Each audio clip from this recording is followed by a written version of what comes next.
I see her rolling up, Uber black Cadillac, high heel boots, and a sexy. Because yours is easier to, because you don't really move. I move around a bit more. That's weird. Yeah. You lean back, I actually move. I'll do this number. You just go forward and back. Well, not with this little short lead. Yep. It's all good. It's all good. All right. We can make it longer if we have to. Oh, no. We have longering keeps me from leaning. The longering devices are right there. But it keeps me from leaning back. Look. Absence makes the fart grow stronger. Cord grow longer. Either way.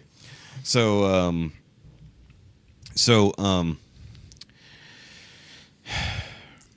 had an interesting conversation with the wife Saturday when I was leaving work, and it led to something I call the expectation of if. So if someone, say you're trying to schedule something with someone, or you need them to potentially do something in the future, and they say, or someone tells you, if you have time to do this. Yes. Does that imply some expectation? With me, I'm very direct. I don't do the dropping hints. I don't get the dropping hints. So if you have time, that means if I finish all the projects and I have everything I'm done with for that day before I get ready for cook dinner, head to work, I'll do it. Yeah. But it's not a priority. Okay, so leaving priority out, just the idea that if someone says, if you can do this, does that carry with it any level of expectation? And guys, let us know in the comments down below. For me, absolutely not. You want me to do something, you need to ask me, hey, would you please? Directly say it, correct. I agree with that notion. I don't beat around the bush at all. Yeah. If you give me something ambiguous and trying to drop hints, I'm going to ignore it on principle. Yeah. So, and I agree with that. So basically what had happened was the wife and I, she was cleaning. So the wifey Saturday, she just got all the wild hairs and decided to clean all the things. Yes. Like everything. Like I think part of her was thinking that because Easter Sunday was coming. Trust me, I did that 3 days in a row this week. Yeah. Well, you also had people over, so you had to clean anyways. We weren't going to have anybody over, but the house was a mess. Yeah, we had a busy week. Yes, we did. We'll talk about that shortly. But she decided to clean everything, but we were running out of laundry pods. Mm-hmm. But she had enough to finish the laundry she had done. And the previous conversation was, hey, we only have 2 laundry pods left. So if I do the sheets and the towels, we will be out. And I said, okay. Thinking that that's the end of the conversation. Significantly later, she said, if you stop for laundry pods, can you also get me cigarettes? Well, you never stop for laundry pods. So in that question, or statement rather, was there expectation that I was stopping for laundry pods? There wasn't any expectation that you were stopping for anything. Yeah, well, there was a request for cigarettes on the if. Yes. But the implication of me stopping I never had the thought that I was going to stop and get laundry pods. In her head, she said, well, maybe he will stop and get laundry pods without ever going, hey, will you get laundry pods? So I said, hold on, let me clarify, and I will paraphrase here because my phone is up there for the fat cam. So wave to the fat cam for everybody who can see this.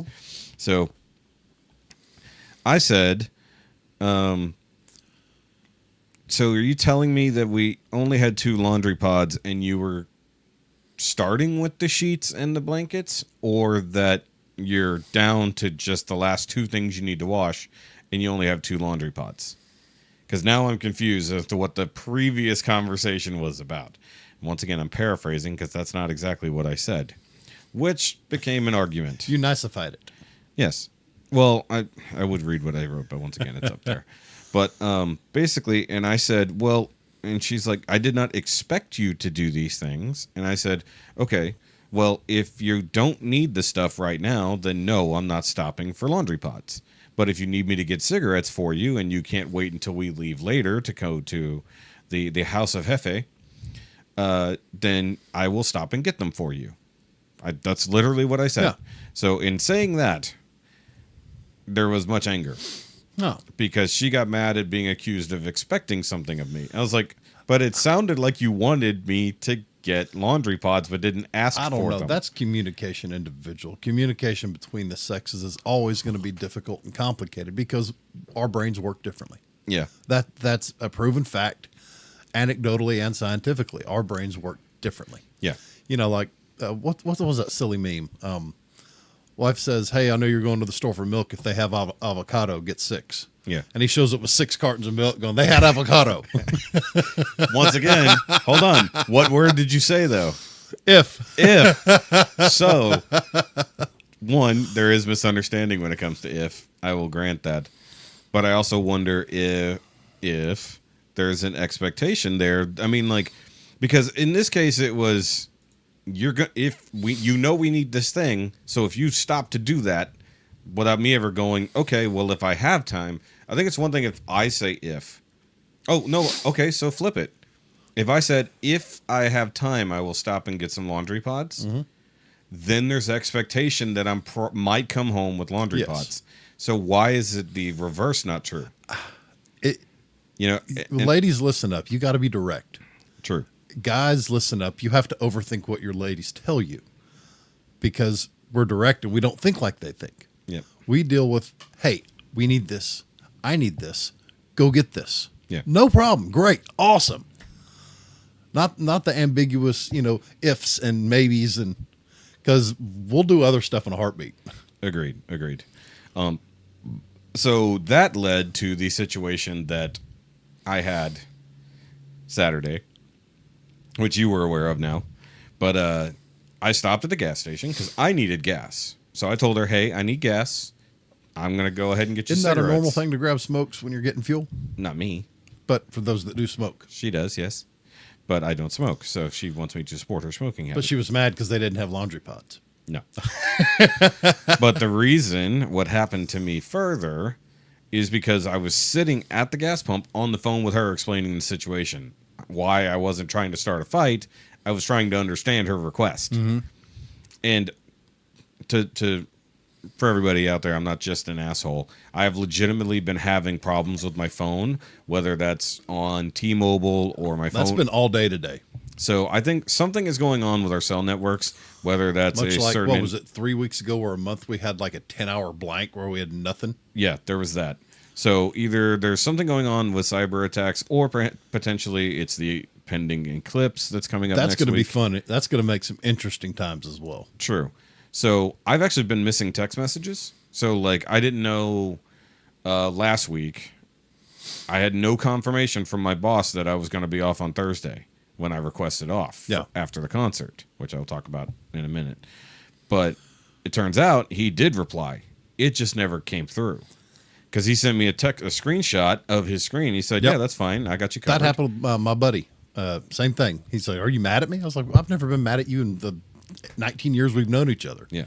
So part of my problem was I thought maybe I missed a thing where she asked me if I could stop and get pods, and that didn't come across. So because what she said felt like there was a conversation missing in our conversation. Yeah. But no, she never did. So either way, sitting at the gas pump or waiting or just talking to her broke my normal rhythm of getting out of the car and going around the thing. So I had my phone plugged in. That's where it was leading up to. Yes. I see. So you Tarantino'd this shit. Yeah. So I locked myself I locked myself out of my car, and I managed to lock my phone in the car at the same time. Now, were you here in town? Yeah. Okay. I was right there. Oh, yeah. Literally right there. So the thing is that's one reason why I was asking if you could help out if you still had the thing. So I locked myself out of the car. I didn't have my phone, so now I can't call anyone for help. So I go into the gas station and ask if I can borrow a phone. The guy gives me their stupid phone, and it doesn't work. It won't connect. So I tried to call the wife, and I was worried that I forgot her phone number for a minute. But luckily I got it correct. And then I give them their phone back, and I'm like, okay, what am I going to do now? So at that exact moment that I'm standing there putting the phone back on the counter, thinking to myself, what am I going to do now? This older gentleman, I'd say older because he's very gray, so I'm assuming he's at least a little older than me. he says, "Hey, are you Shoky?" He didn't say Shoky. He said my real name. Yeah. But I'm like, yeah. He's like, "Hey, man, how you doing?" I'm like, "Not that great." "Do I know you?" And it's like, and the thing is, he looked familiar. Like, he actually did look familiar. So I thought maybe I'd been introduced to him at a party, or, you know, we go out to the brewery all the damn time, right? So I figured maybe it was something like that. Turns out that he is a subscriber, and he's also on the Bobby Skullface Patreon. And so he had seen me on the Patreon when they do the monthly calls. So, like, but the funny part is he thought that we lived somewhere way down in, like, Sugarland or somewhere down there. So he was way off from where we actually live, but it was funny. Good. So, and I will address the camera directly here. So, shout out to you, Louie, for helping me out. He did allow me to borrow his phone to call Jessica. And at that point, got a hold of her. She didn't answer the phone because nobody answers for strangers. Of course. And so I text her. I said, "Baby, I'm stuck at the gas station. I locked myself out of the car, and I have no phone. Can you come get me? You know, I'm at the corner store." Now, quick question: how did you contact me? Oh, Facebook on the computer. Yes, I forget you can do that. Yes, of course. Which is also what led Leo to, like, "Hey, how did you post this if you didn't have your phone?" I was like, "From the computer when I was at home." He's like, "Oh."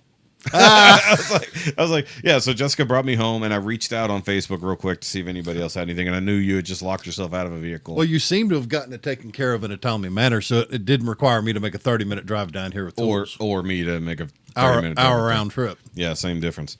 So basically, I did the thing that everybody does when they need to break into their car. They get something to wedge the door open slightly and a metal coat hanger. Yep. Which I just happened to have on hand because we had to use it for something else not that long ago. And it was actually out there by the bar. Oh, nice. And I was like, I don't even remember what I needed it for the last time. But I was like, I know exactly where one is. And she's like, "Where?" And I'm like, "In the kitchen. It's down here somewhere." And she's like... After they locked the keys into the dually, which I had to jump on my miter saw, some scrap wood, and make my own wedges, pound them in, and then pull an antenna off my motorcycle. Yeah. Use that to unlock it.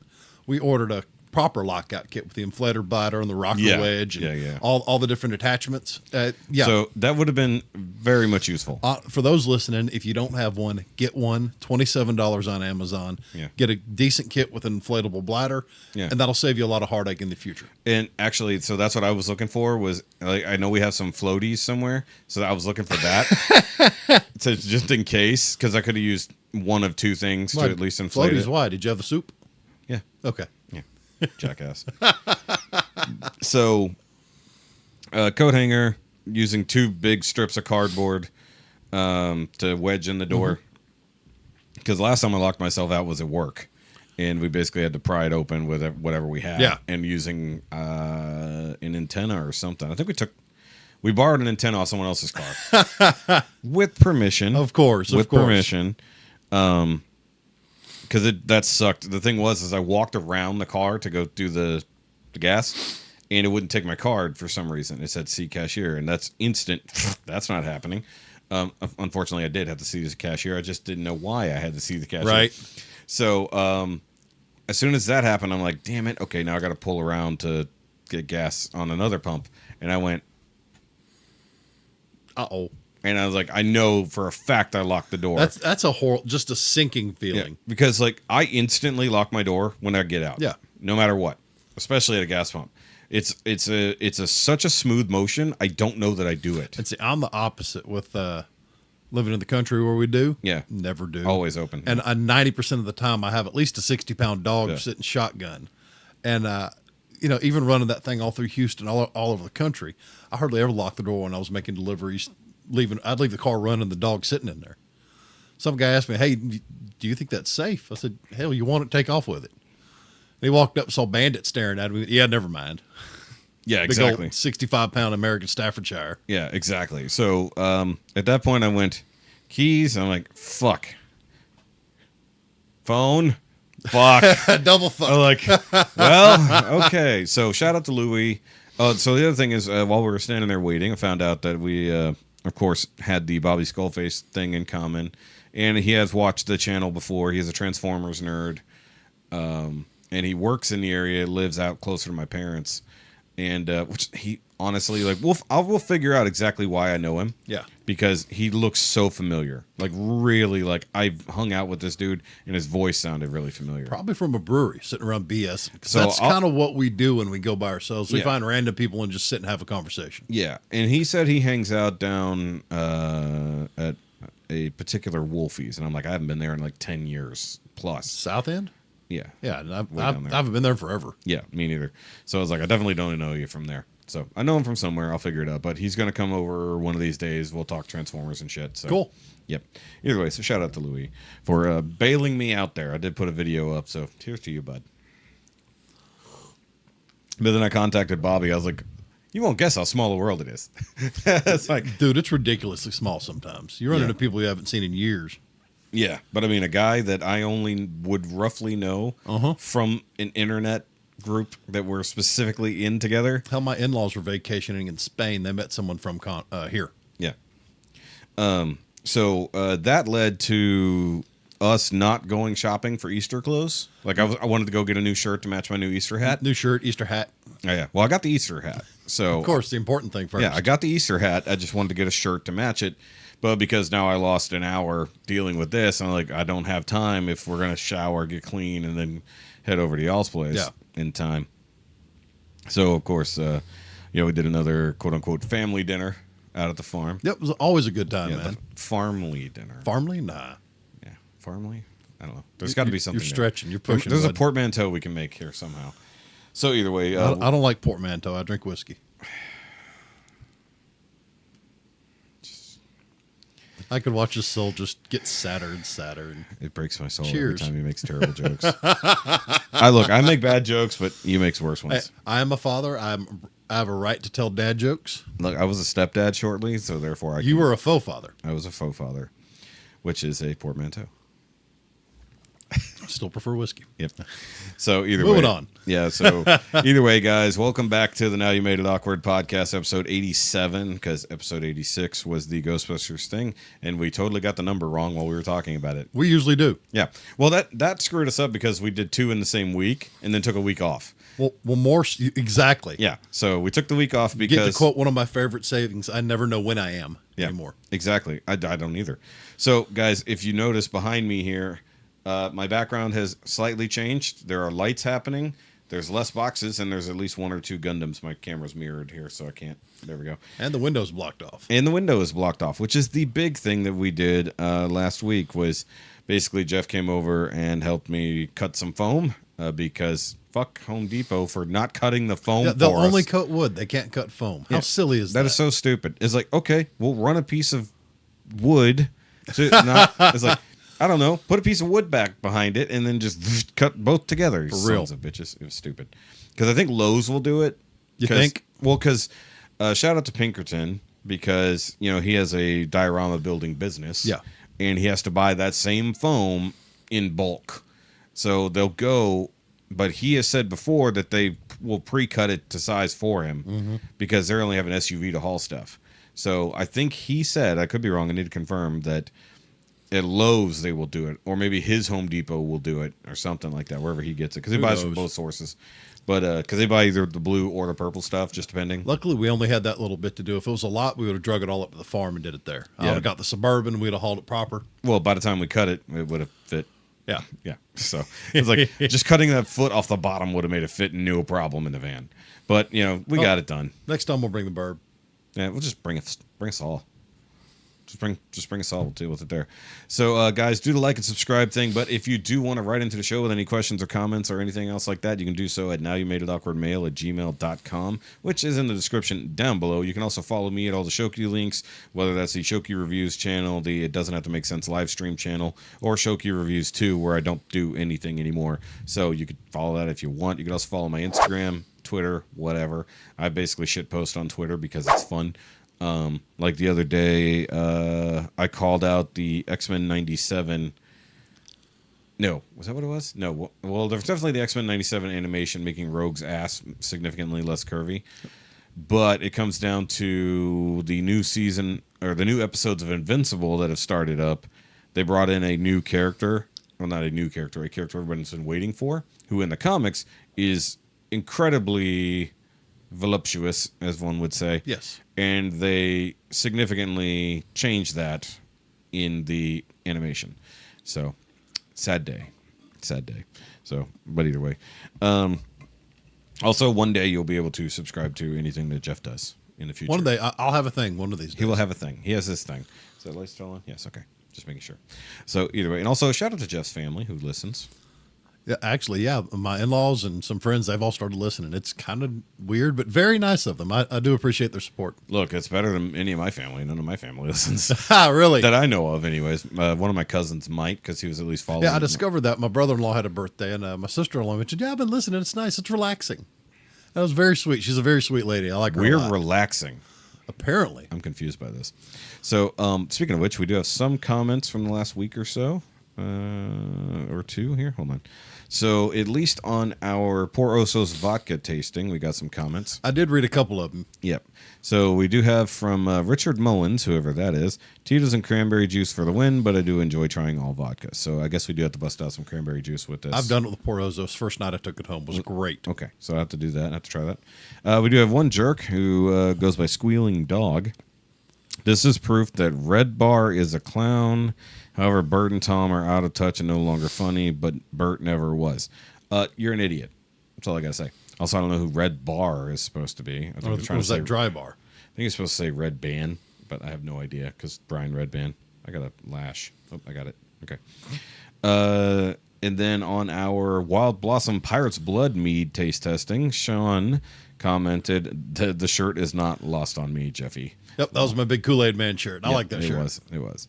And then somebody else who doesn't have an actual name there, just got a random sequence of numbers, says, more please, love you guys. This podcast will take off, and I am already loving it. Outstanding. Thank you. Yes, appreciates all them's comments. And then everything other than that is all Dormammu related. Oh, okay. So I did reply to Dormammu on the Sleepless in Seattle from a couple weeks ago. Okay. And I said, what do you mean? And he said, you're on one side, he's on the other. It's a split camera angle. They did a lot of that in the movie. I was like, okay. So that's fine. I guess it was before our time, a little bit. I've seen Sleepless in Seattle, but it's been a very long time. And as far as I know, outside of some Discord emails, we got no emails lately, so it's good. But guys, you can also, if you are subscribed to the Facebook page, by all means, go subscribe to the Now You Made It Awkward Facebook page. You can send in voicemails via Messenger. That's awesome. Tested it out You with just Sean. hit that little microphone and record your audio and send it as a message. So you do have to send an initial message. An automated reply will come back to you. Then you can send in a voice message. And I will be vetting most of these just in case in the future. But if you want your questions and comments put on the show, we'll be able to play them. So by all means, if you want to do that in the once future. we get to know you and we're sure you're not going to be a crazy person, we'll probably let them go cold. Well, I mean, it just depends. Yeah. I mean, like, it's just, I'm going to listen to it and make sure it's nothing terrible, or it'll just be edited. Right. Editing's always a possibility in the future. Also, there is merch for anybody who cares. There is Now You Made It Awkward merch. It's in the link down below in the SHOKY store. So, you can have a shirt. Yay, have a shirt. Yes, shirt, mugs. I think there's some iPhone cases, other stuff like that. There's a few things. Oh, nice. There's a bunch of stuff in the merch store. There's the Christmas merch, which I spent a lot of time designing. If anybody wants that, there's also the Learn to Retard shirt. Is still there from Sean. That's always fun. And there was a shirt I always wanted to make that was from the early days when Ricky would call out the segways that I made. And it was supposed to be a shirt of an animated version of Ricky pointing at me on a Segway and saying, that's a Segway, y'all. I got an idea. I may have the wife knock up a quick design. Okay. One of the earlier episode titles. Make a decent shirt. Okay. We'll see. All right. Other than that, we don't have any other things right there. So I guess I'll just get started with what's on your mind, brother? Fucking today, dude. It's been a whirlwind of a week. It has been. I mean, it's all Monday. around. I mean, just in general. So okay, let me talk about last week since we weren't here. So realistically, like, we can go day by day and go back and forth because we both had crazy days. We could. I mean, basically, last week Monday. We were here Monday. We did this Monday, so then Tuesday was the normal day. And Wednesday was important for me. And for those listening, I got a Sunday, Monday are my zombie nights. Yeah, because I'm up early. I have an 11-hour shift the night before. I'm up early to be here in time, and then I don't go to sleep and I work all night Tuesday night. Yeah. So they're my zombie days. Yeah.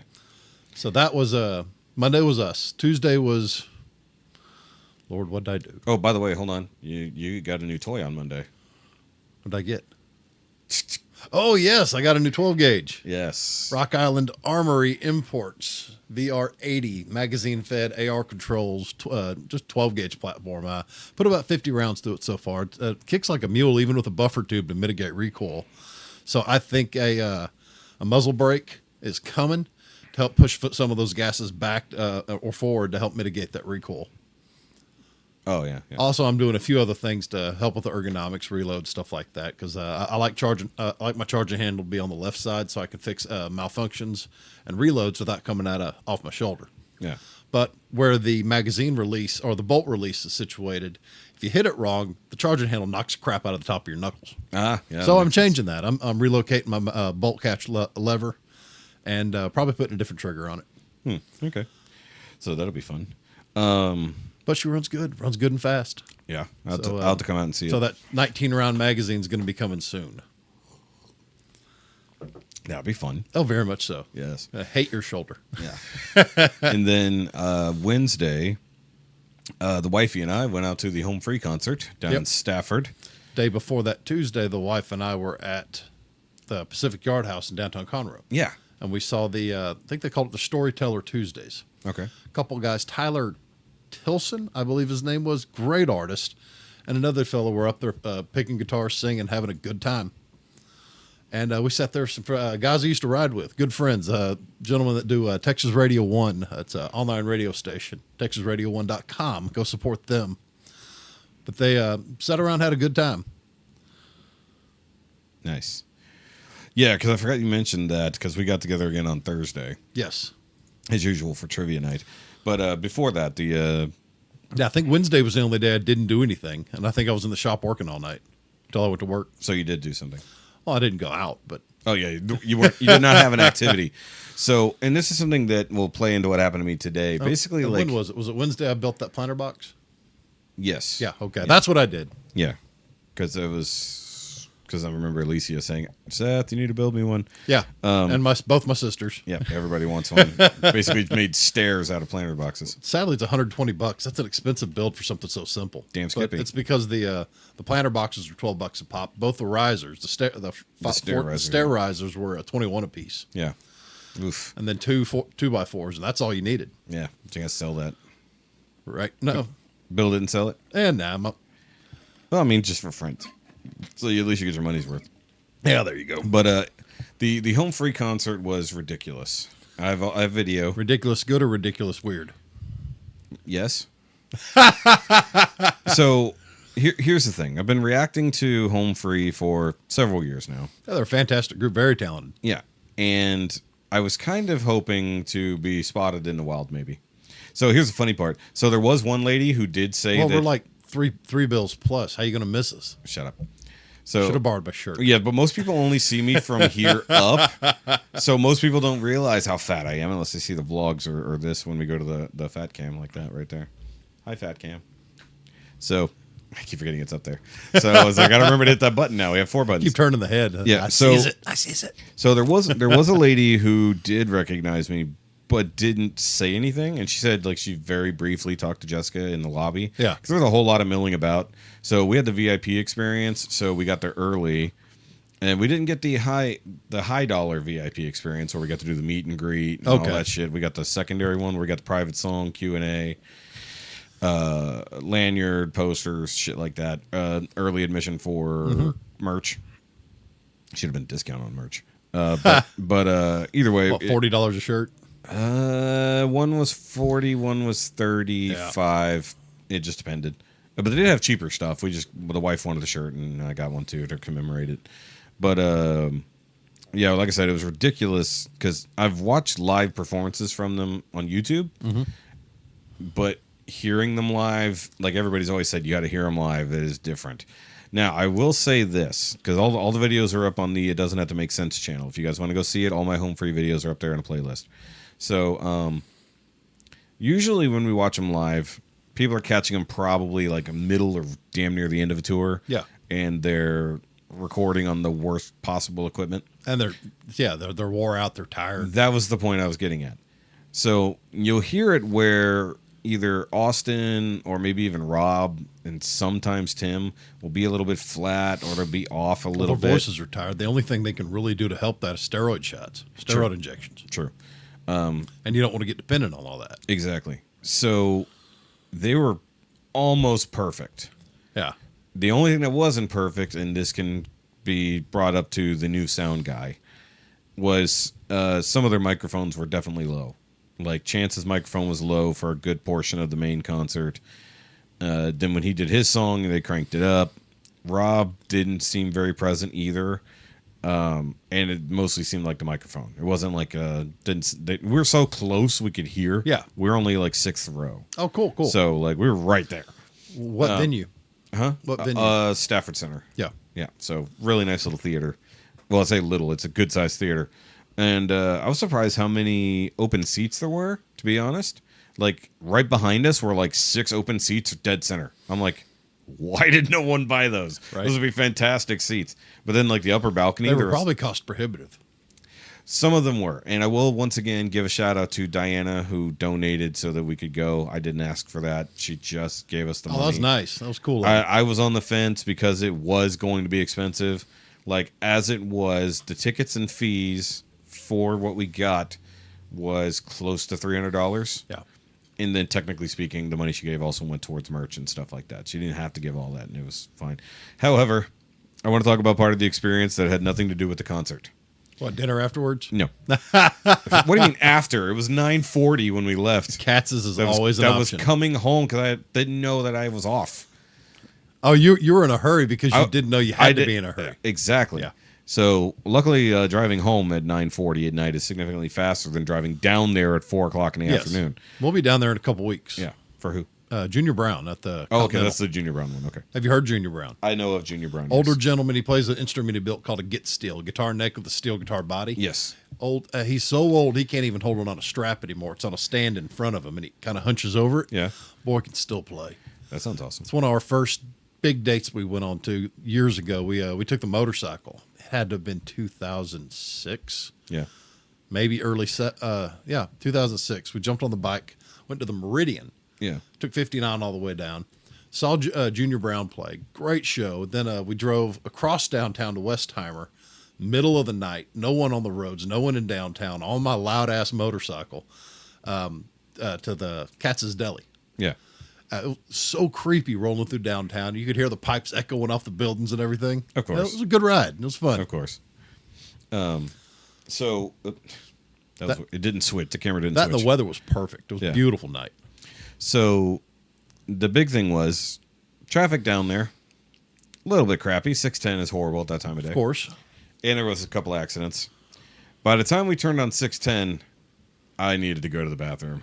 Oh, I hate that feeling. So I already was holding back some poo. A little poo. And then at that point, all of the water I had drank caught up to me. So by the time we got around to I-10... So you had a situation. I had to shit and piss. And it's still 40... No, at that point, it was about 25 minutes to get there. And luckily, we were running early. So I get off, and I'm like, look for a bathroom somewhere along where we're going. And she's like, well, I don't see anything. And I'm like... There's hardly anything down there you can get into. Yeah. But I mean, at that point, we're on 59 South. So there's plenty.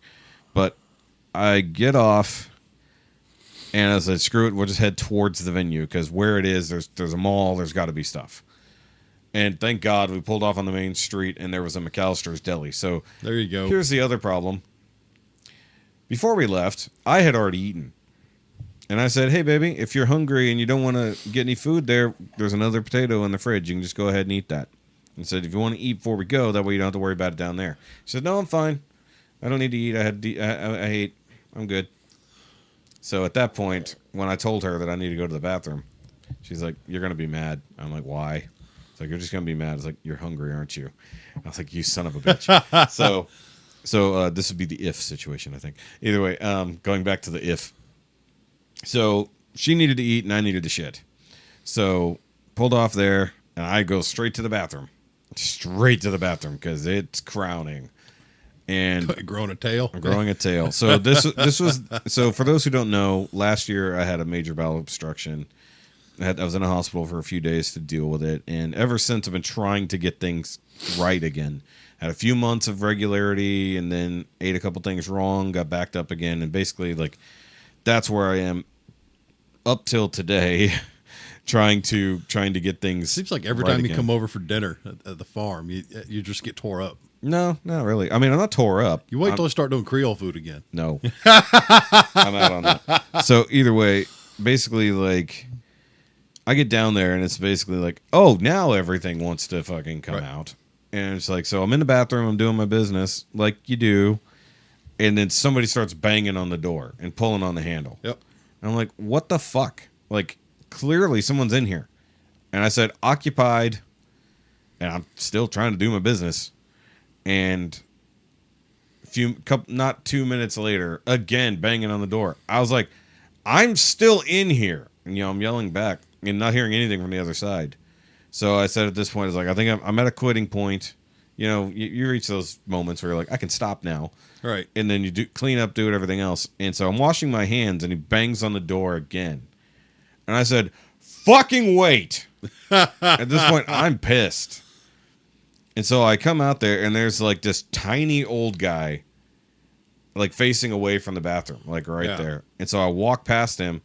And Jessica goes, the bathroom's open now, sir. Because she was sitting like, a couple tables up from the bathroom.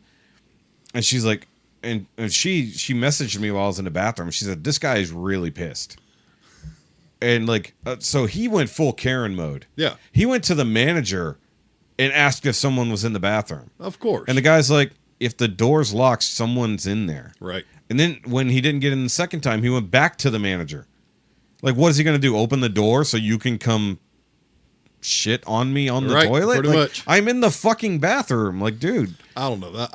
Once that's happened. I hollered out, hey, it's locked. That means it's locked, high speed. Break it down. You can join me. Yeah. And here's the thing. They were both bathrooms there were single use lockable bathrooms. Go to the other fucking bathroom. I don't care that it says women. Right. A hole's a hole. It's like, look, in this world, a hole's a hole. Go use it. Who cares? Right. It's like if there's no one in the women's room, it's game on. Just clean up better. Like if you got any, it's like if you got a shit, do what you got to do to make it smell better if you can. If you're pissed, make sure you wipe up any dribble. Just be polite if you got to use the ladies' room. Right. It happens. But like. And I thought about it, and I saw him later when he came out, and he walked over to a table with another old lady. And I'm like, please tell me they're not going to the fucking Home Free concert. That'd be great. Because I will give this dude a fucking earful. I was like, I will cause a fucking scene. Either way, as far as I know, they didn't. See, you're more patient with people than I am. Here in the past few months, I don't know if it's my mindset, but I've been primed for confrontation just about every day. Oh, glad you come here then. I know, right? I'm glad you come here to drink. Like you're just ready for something. But either way, so that's how say wake shitty. up every morning and choose violence. Yeah. Oh, so hold on. The bathroom adventures didn't stop from the Hope Free concert. Oh, really? Yes. So once again, I mentioned we had a lot of downtime. So at not intermission, after the Q&A session, there was still like an hour and a half. Like they let us out of there at 6. Doors didn't open until 7:30. So we still had a lot of time to kill. Some people left to go get food, whatever. And the concessions weren't open until 7, so we couldn't get anything there. But the bathrooms are open. So you bring a big purse and bring snacks. So I go to the bathroom again. And I thought they only had a single big bathroom. Turns out the regular bathrooms were right there. I just missed it. Yeah. So either way, I go in there, I do my business, and then unfortunately there was a young lady waiting to go in after me. I was like, okay, sorry. Yep, sorry about that. But then while we're waiting at intermission, like it was, or I keep saying intermission, while we were still waiting, Jessica decided she needed to go. So I walk over there with her, and she goes in there, and I'm talking to these ladies who were visiting from Iowa, I believe. So they used to live here until Harvey flooded them out in Beaumont. Oh, wow. So then they moved Got the hell out. Got the hell out, and they Instead of moving to higher ground. yeah. So well, they moved to really high ground.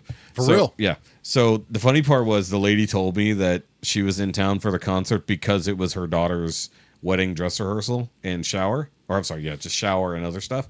So she just used that as an excuse to go to the Home Free concert. Oh, hell yeah. So, but either way, while I'm talking to these ladies, Jessica comes out and she's like, "Oh my God, I almost threw up in there." And I'm like, "I didn't do it. I haven't been in there in a while." And she's like, "No, it was the girl who was in front of me. She stunk so bad." Dude, some women be nasty. Dude, like she said, like, okay, so Jessica, ever since she's been on the Ozempic, Jessica's stomach has been soup. You've seen her gagging at trivia. Well, that's why it makes you lose weight. It makes you just feel horrible. True. That's, But, like- it's Pavlov's diet. It is basically. So, she basically came out of there gagging because the girl who was in there stunk so bad beforehand. Well, she ate pretty good at the house over the weekend. She ate decently, Yeah. but like she can have. Oh, okay, so when I made steaks, And y'all came home with plenty of spare meat sauce. yes. So when I made steaks Friday, like she scarfed down almost that entire plate. Oh, nice. So there was only a little bit. Like she gave me like about that much of the steak that was left over, which I cooked hers almost perfectly. I overcooked mine. Go figure. Once again, kind of got to work on the flipping and getting off the flames faster. But either way, So if the sear's right, we time them and flip each side and pull it. yeah, the sear was getting good. Just the problem was the thermometer wasn't keeping up with the actual heat. I've was- stopped using that thermometers. was the problem. You use the flesh method. Thermometer's better. Watch Guga. I've watched good. Watch more Guga. It's like he even says like, no, that's not reliable because different meats have different tenderness. See, the wife likes hers more on the blue rare side. I like mine just a little past blue rare into medium rare. I like medium rare now, but it also depends on the steak. Like there's some steaks where like, I'm cooking the shit out of Like this. my poor father, he's a well done guy. I used to be a well done guy. So I sear them to my standards, and then they go on a tray into the oven at 375 until they're to his desired. I'm not going to burn the crap out of that piece of meat and make it inedible. yeah, He's happy with it. I'm happy because it still has a good crust, and it's good. yeah. So I'm the same way now, but basically what I was trying to do was get the good sear over the open flame. Yeah. Because I got that pellet grill now. By the way, guys, I got a pellet grill finally. The same brand I do, just a smaller one. Yeah. So I've been talking about doing it since last year, but we spent the money to go up to Maryland instead. Right. So either way, Well, we dropped like $5 on that big one, and it's one of the best investments we've ever made. We use it constantly. yeah. Like pork chops. Well, I'll season up pork chops, give them a quick hard sear, pop probes in them into the smoker at 250 until they reach 145 internal. Then they come out, and they are fantastic. Yeah, that's kind of what I wanted to do with the steaks was get a good sear on them really fast. Have you tried a reverse sear using smoke? Okay, so I watched a Seasoned video on it. Smoke to just above desired temperature, and then sear real hot. Yeah, so I watched a video on doing that. I think the only thing is because this is all new to me. Yeah. I went by the guide that it was telling me to do, Right. and it was too hot too fast on the sear. And I was also basting with garlic butter while I was doing it, which Add some rosemary. I know I didn't have any, and I prefer thyme over rosemary, depending on the situation. Add them both. But yeah, well, the good thing to do, the better thing to do is take your rosemary, dip it in the butter, and use that to baste with. Bingo. Yes, I'm aware of these things, Jeff. I know. I just haven't had a grill to do it on. Well, now you but do. next time, what I'll do? Do better. Yeah. Well, next time, what I'll do is I'll use my cast iron skillet to get the sear, and then go outside and put it on heat. Right. Or well, it'll be outside no matter what. I'll just put the skillet in there. That's what we used to get sears. That was our cast iron. Yeah. Well, see, I wanted the flame kissed part because Guga says like that's the best part is like getting that good crust, not just from the sear, but from the flames, which is exactly what happened. Yeah. Except that it went really hot, really fast. Those little pellet grills get really hot. Yeah. They're very capable. Yeah. And the jet is only like that far from the grill, so it's like got to be careful. So Yeah. I got them off heat, but literally the probe I was using, You almost need like a cooling rack on the grill to get Yeah. you a little bit more space above it. it has that. Not like another one. Since it was too hot, get a little bit more height. It has one. Okay. It has the normal one, and then it has the significantly higher one for cooling. I'm talking indirect. like that much higher. Oh, this is literally that much. Yeah, higher. yeah.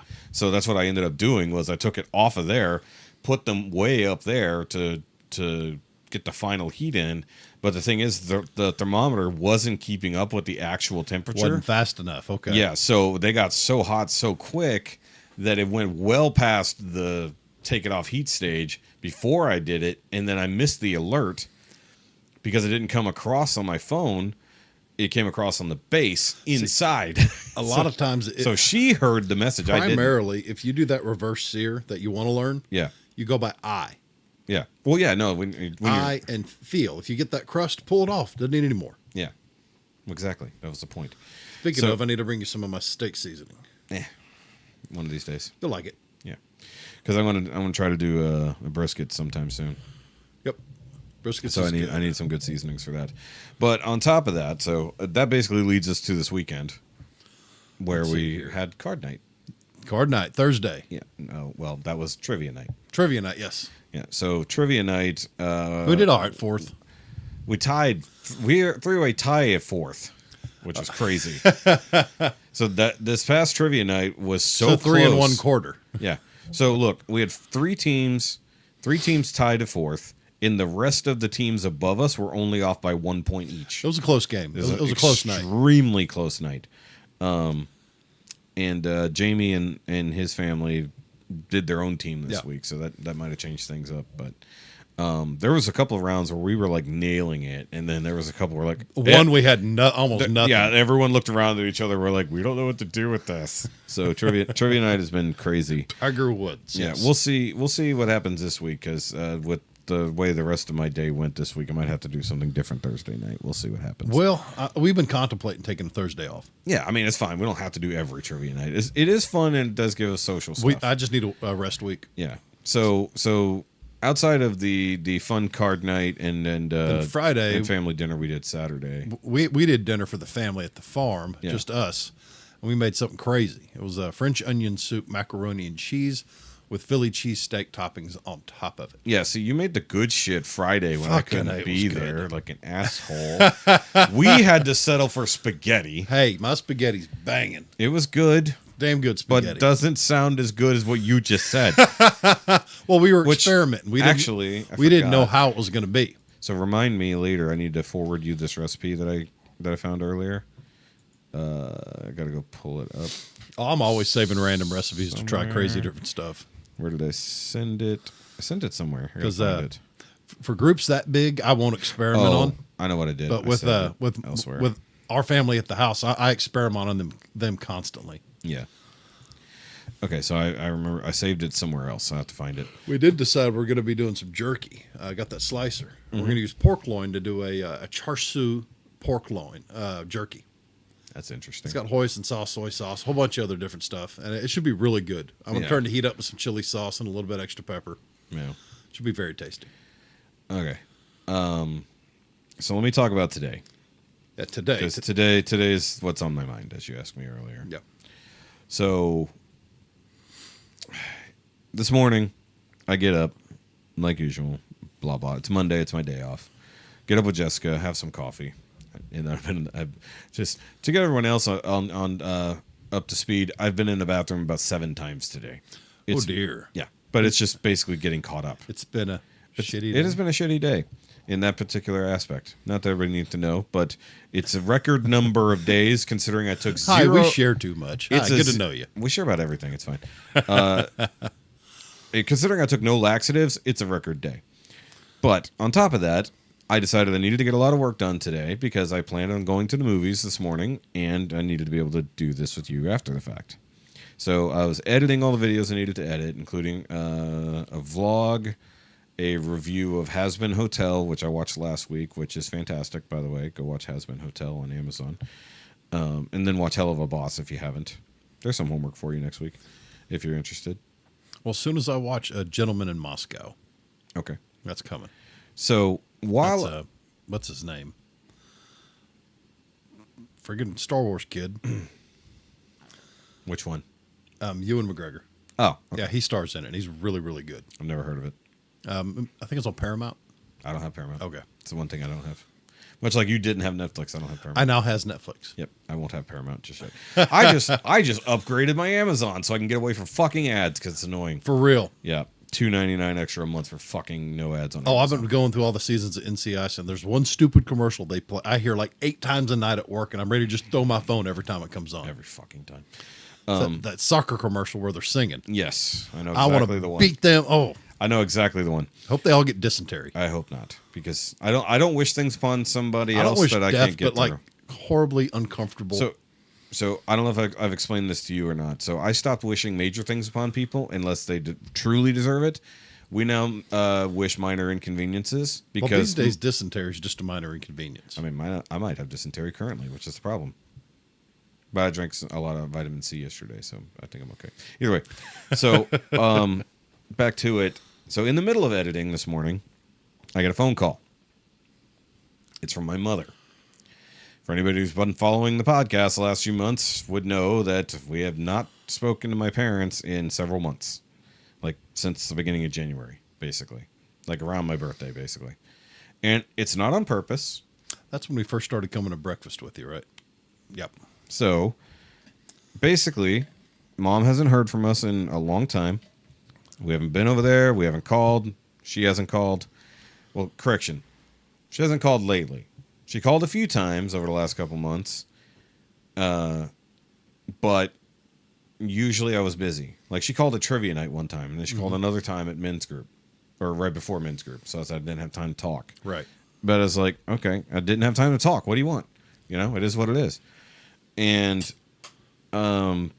basically, like, for anybody who hasn't been around since last year was incredibly straining on my relationship with my family and vice versa, including my mom and dad, but mostly with the whole family, like in general, but mostly with my mom and dad. And we sort of repaired that at the tail end of last year to a degree. And then with everything that was going on with my dad being sick and in the old folks home and shit like that, you know, and then we got them back home. We went over there at least once, right after Christmas, I believe. And like, just life has just been fucking busy. Like, you're still fairly new. I mean, I've known you for a while, but like, you're new to our life. Yes.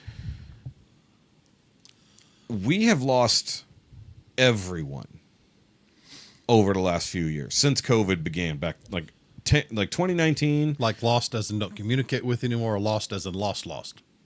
Very few, if almost none, have died. Okay. People left.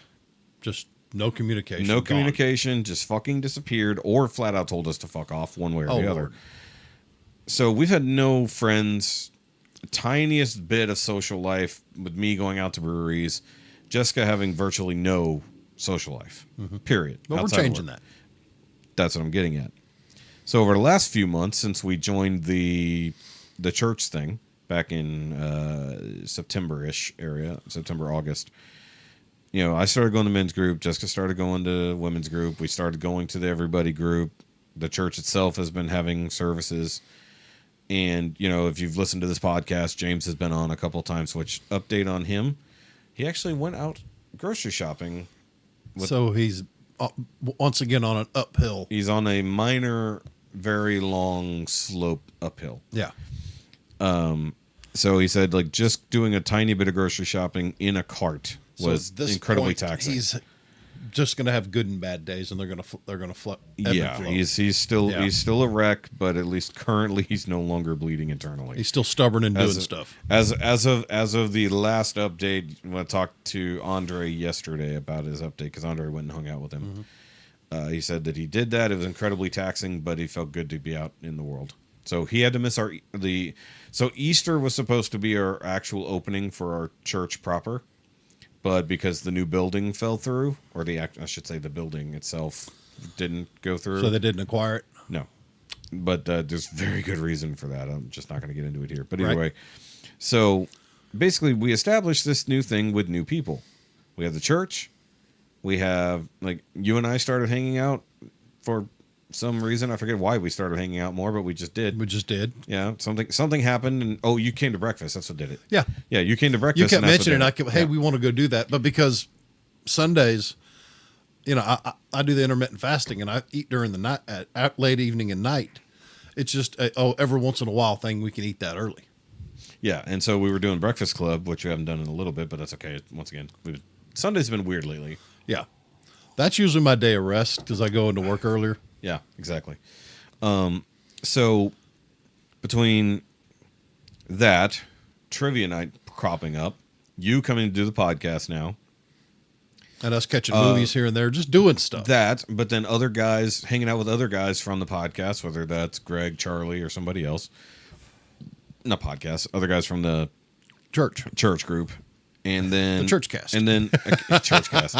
And then even hanging out with my cousin and his wife sometimes.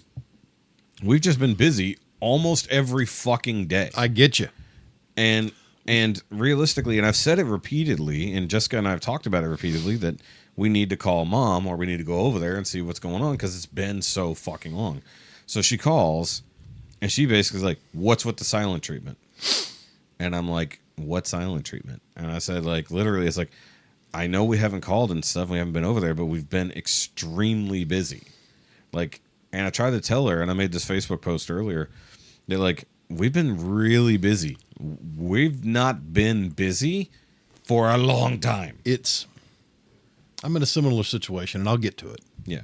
So basically, I let her rant for a minute, and she talked about, like she got out for Easter and stuff because she said, well, yeah, the family took pity on us and actually invited us to Easter, even though they didn't have to. And I'm like, I mean, we didn't get invited to the Easter thing, period. Like, we went to our church Easter. And I told her flat out, and I didn't want to argue with her because I already felt guilty, so I don't have to argue with anything. But I told her flat out, look, I was like, I had to stop her. I'm like, hold on, just wait a minute. And I said, I am sorry. Like, I'm not the type to apologize unless I've really done something wrong. Yep. If I'm apologizing, I fucking mean it. So I told her, I was like, look, I am very sorry. Like, we have not had friends. We have not had social life. We've not had obligation for years at this point. Going on 5 fucking years. Right. I went from busy in the Gundam community to YouTubing constantly and all this other stuff to no friends, no community, no family. And now we have all of that shit all at once. And yeah, it is a little draining, but we have fun and we're But at the same happier. time, it's a blessing. Yeah, it's a curse and a blessing because our time is being taken up, but we're doing it with good people. Right. Hopefully. Like, still on the fence here and there, says the crazy guy who wants to, who has to get violent sometimes. Either way. But, like... That's just a way of life. It's a way of life. But it's like, look, it's been... everybody replied. It's like, maybe, you should take a break and all this other stuff. And I'm like, that's not what this is about. This is about the people that we've been missing along the way. And, like, realistically, even, like, Jessica took a day a few weeks ago to go see her mom up in College Station. Mm-hmm. And she hung out there for, like, the day. But I was so busy doing other shit, I couldn't go join them. I was like, it just happens. Like, there was a time where her family thought I hated them because I hadn't been around in like 6 months. Right. And I'm like, no, I'm just fucking busy. It's like, and busy's good sometimes. Busy's really good. At the same time, it can be really draining. And I mentioned this because we were going through our days a minute ago, which coincidentally is what I was trying to do on my Facebook post. I just didn't do. I actually was writing down exactly what happens every fucking day. So like tomorrow, when I get off work, I'm supposed to work on one of the guy's cars who needs a headlight bulb replaced. And apparently it's a pain in the dick. So, what model? It's a Chrysler 200. Yeah, those are pains. Yeah, you have to disassemble the. I'm aware. I've looked at. Now, if it's like this, if it's like the old pickups, the Ram pickups, you have to pull the front, part of the front bumper to get to it. It's gonna be a nightmare. Yeah, but either way, so that I have to do that tomorrow. I mean, I didn't technically agree to it. I said I would look at it. So if you have time. I have time. So this is the thing. And I said, and I told the person when they asked for help, and I said, Tuesday afternoon is probably the only day that I've got a little bit of time that I can manage this. Because I work a little bit later than I used to. And then, like, usually on Tuesdays is when I begin the editing process for this. Yeah. Let alone any other videos I've shot. So look at it this way. I've been so busy lately, I managed to scramble to do 3 short reviews the other morning. And I still have 15 15 things over there that I need to review that I have not done in 9 months. So, like, I've been so busy, I haven't even done the bare minimum of work that I should be doing. Well, when we're done here, let's knock out a YouTube instructional and figure out how long it'll take to do that light bulb. I'm not too worried about it. I'll figure it out. I mean, I have a very good idea of how to do it, so I'm not that worried about it. Yeah. Plus, I'm going to men's group tonight. So there once you go. again, I got shit to do. So here's the thing. It's like, so I argued with Mom, and then she's like, basically, she flat out told me, well, whenever you feel like being a part of this family again, let me know. Otherwise, someone will let you know if things go wrong again. Oh, good grief. And I'm like, and this was after I apologized and told her that we would try to get together. So she was just mad. She's just mad. And I get it. We're mad too, because we're left out of everyone else's loop. Oh, I get that. I'm the last to know anything anymore. It's like, so the family Easter thing, mind you, it was like 2 clumps of family that got together, and it's the only 2 who ever do shit together. I come from a massive family of 11 brothers and sisters. That's a big family. That all have kids, that all have, like, So if everybody got together, it'd be like 60, 70 people. It'd be about 90. Oh, good grief. Yeah. So the thing is that, like, we don't do those gatherings anymore. Yeah. Because it is too big. That's cost prohibitive. No, we did it at Thanksgiving, and we did it at Christmas because it had been so long since so much of the family had seen each other due to COVID and whatnot. And then we had it wasn't Thanksgiving, it was my cousin's wedding and then Christmas. We all did together. We do that for the wife's side of the family. And Yeah. my side of the family's always invited. Yeah. Sometimes they show, sometimes they don't. It depends on how my mother's health's doing at the time. She's up and down right now. Same. And we'd love to see them. We're happy when they come, but we understand when they don't. Yeah. But with everybody's family getting together, wife and I cook. We cook like crazy, do everything.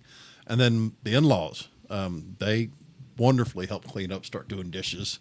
So they spread the workload around. It's awesome. Yeah. And the funny thing is, like, when we were at the church thing, so it was held at one of the guys' houses because he's got the only room to bring in everybody, which was awesome, by the way, for Easter. And so there was everybody out there. They had the kids. They had the Easter egg hunt. We had a whole bunch of games. And then he busted out the zip line for the kids to ride. So I got video of that. And it honestly felt like the family get-togethers that I had as a kid. Yeah. And even as a young adult. Nothing terribly structured, some food, some fellowship, and just relaxing. Well, it was structured enough because it was a quote-unquote church function. But otherwise, it just felt like one big-ass family gathering. Yeah. And I was like, this is what I've been lacking. And I found it with fucking strangers. Like, I literally didn't know half the people there. I don't know their names. I know their faces from church and other things. But the people that I know specifically from men's group and the that I've managed to interact with, and not to mention the getting to know other groups, because Jessica's in a women's group. So, like, and then there's also, since there's 2 men's groups, some of them haven't met each other except for events like this.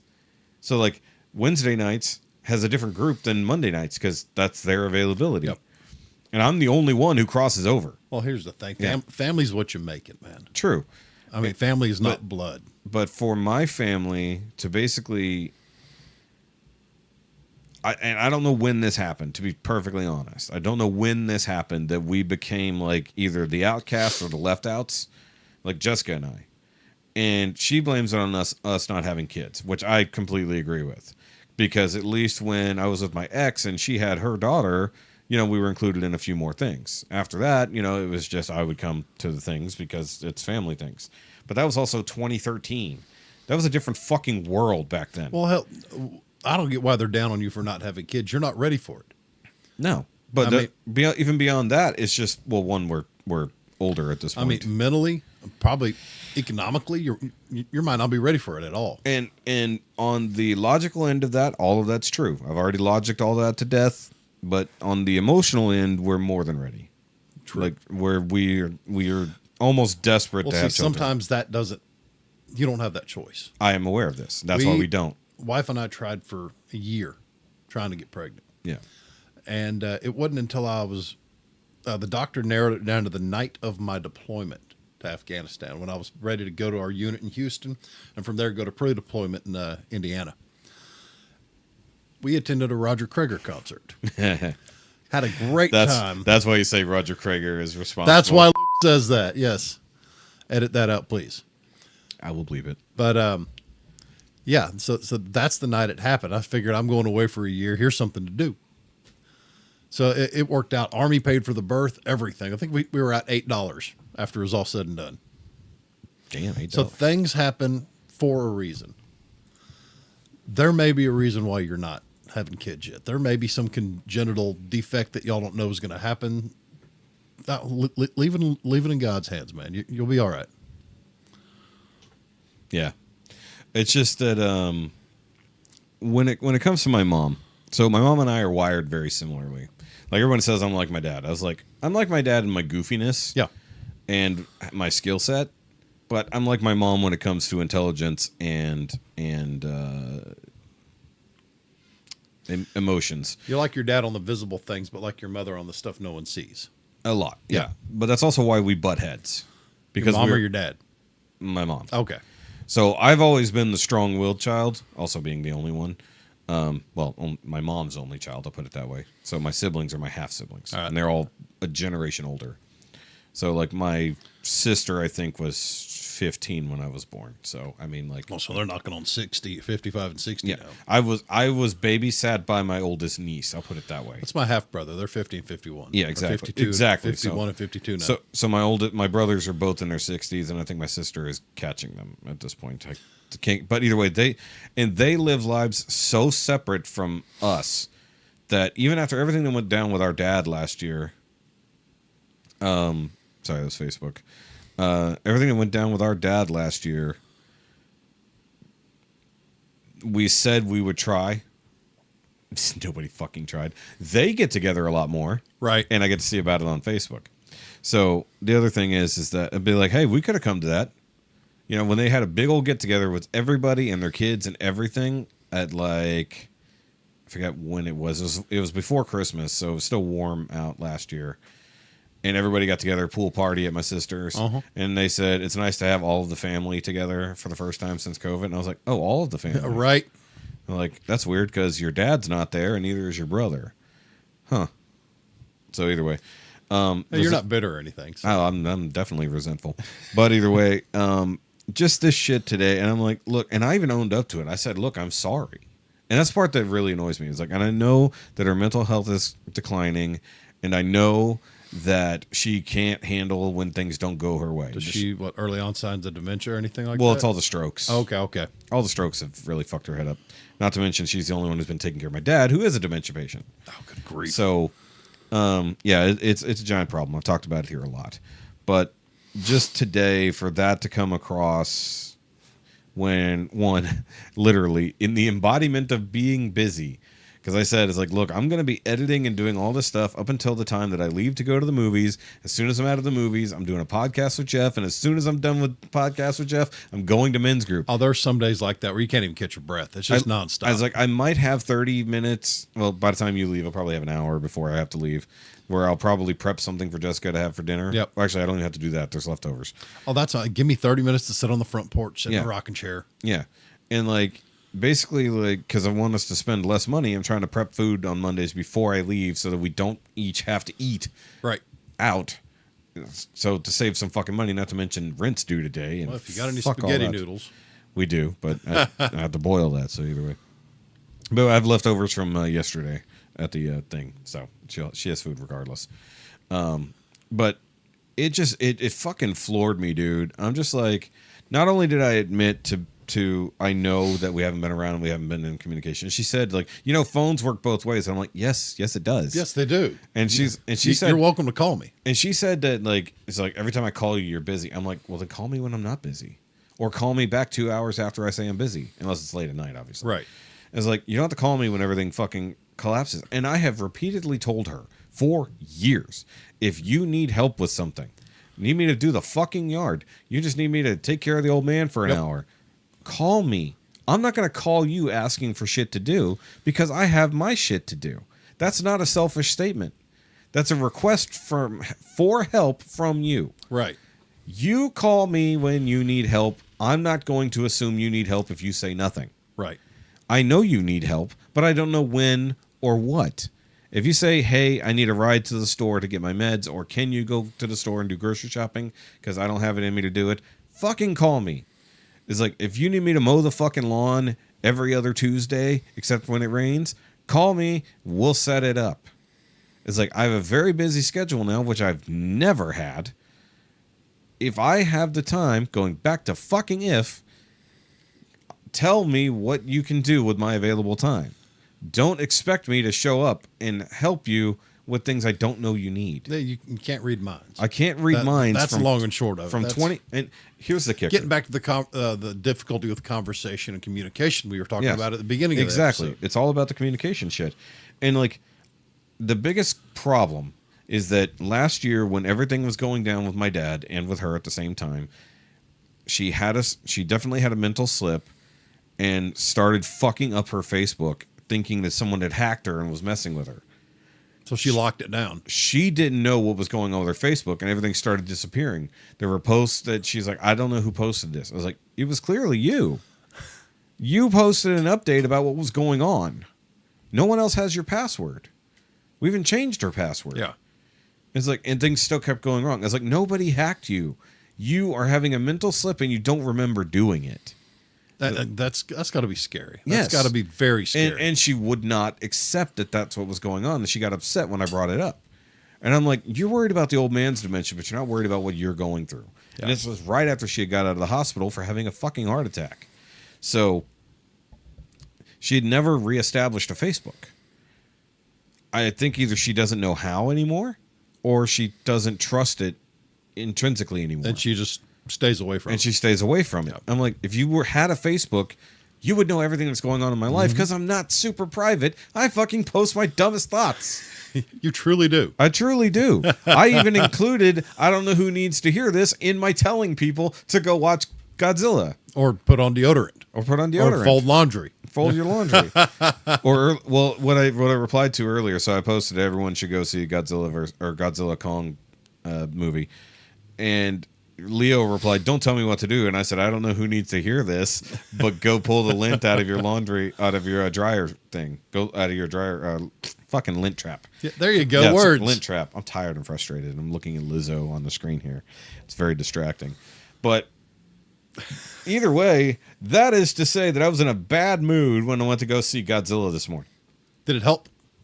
The movie? No, not the bad mood. The movie, yes. The movie ridiculously improved my mood. Good. I was in an incredibly good mood after seeing this. I'll probably go catch it tomorrow night before work. So wait, I don't work tomorrow night. That's awesome. Yeah, go see it tomorrow. No, I'm sleeping. Go see it when you're not sleeping, Jeff. But either way, so I'm not going to do a full-on review here. I will do one separately, and then we'll talk about it after you see it. Oh, we can wait till Tuesday, talk about it. Well, Monday, talk about it. Well, I'm going to do a proper movie review of it. For those who don't know, I do. Because I don't do good reviews. I just enjoy movies. I do. Well, like, we'll talk about it and all that stuff, but I will do a full-on movie review for it on the Shoky channel. You guys should go subscribe to the Shoky Reviews channel.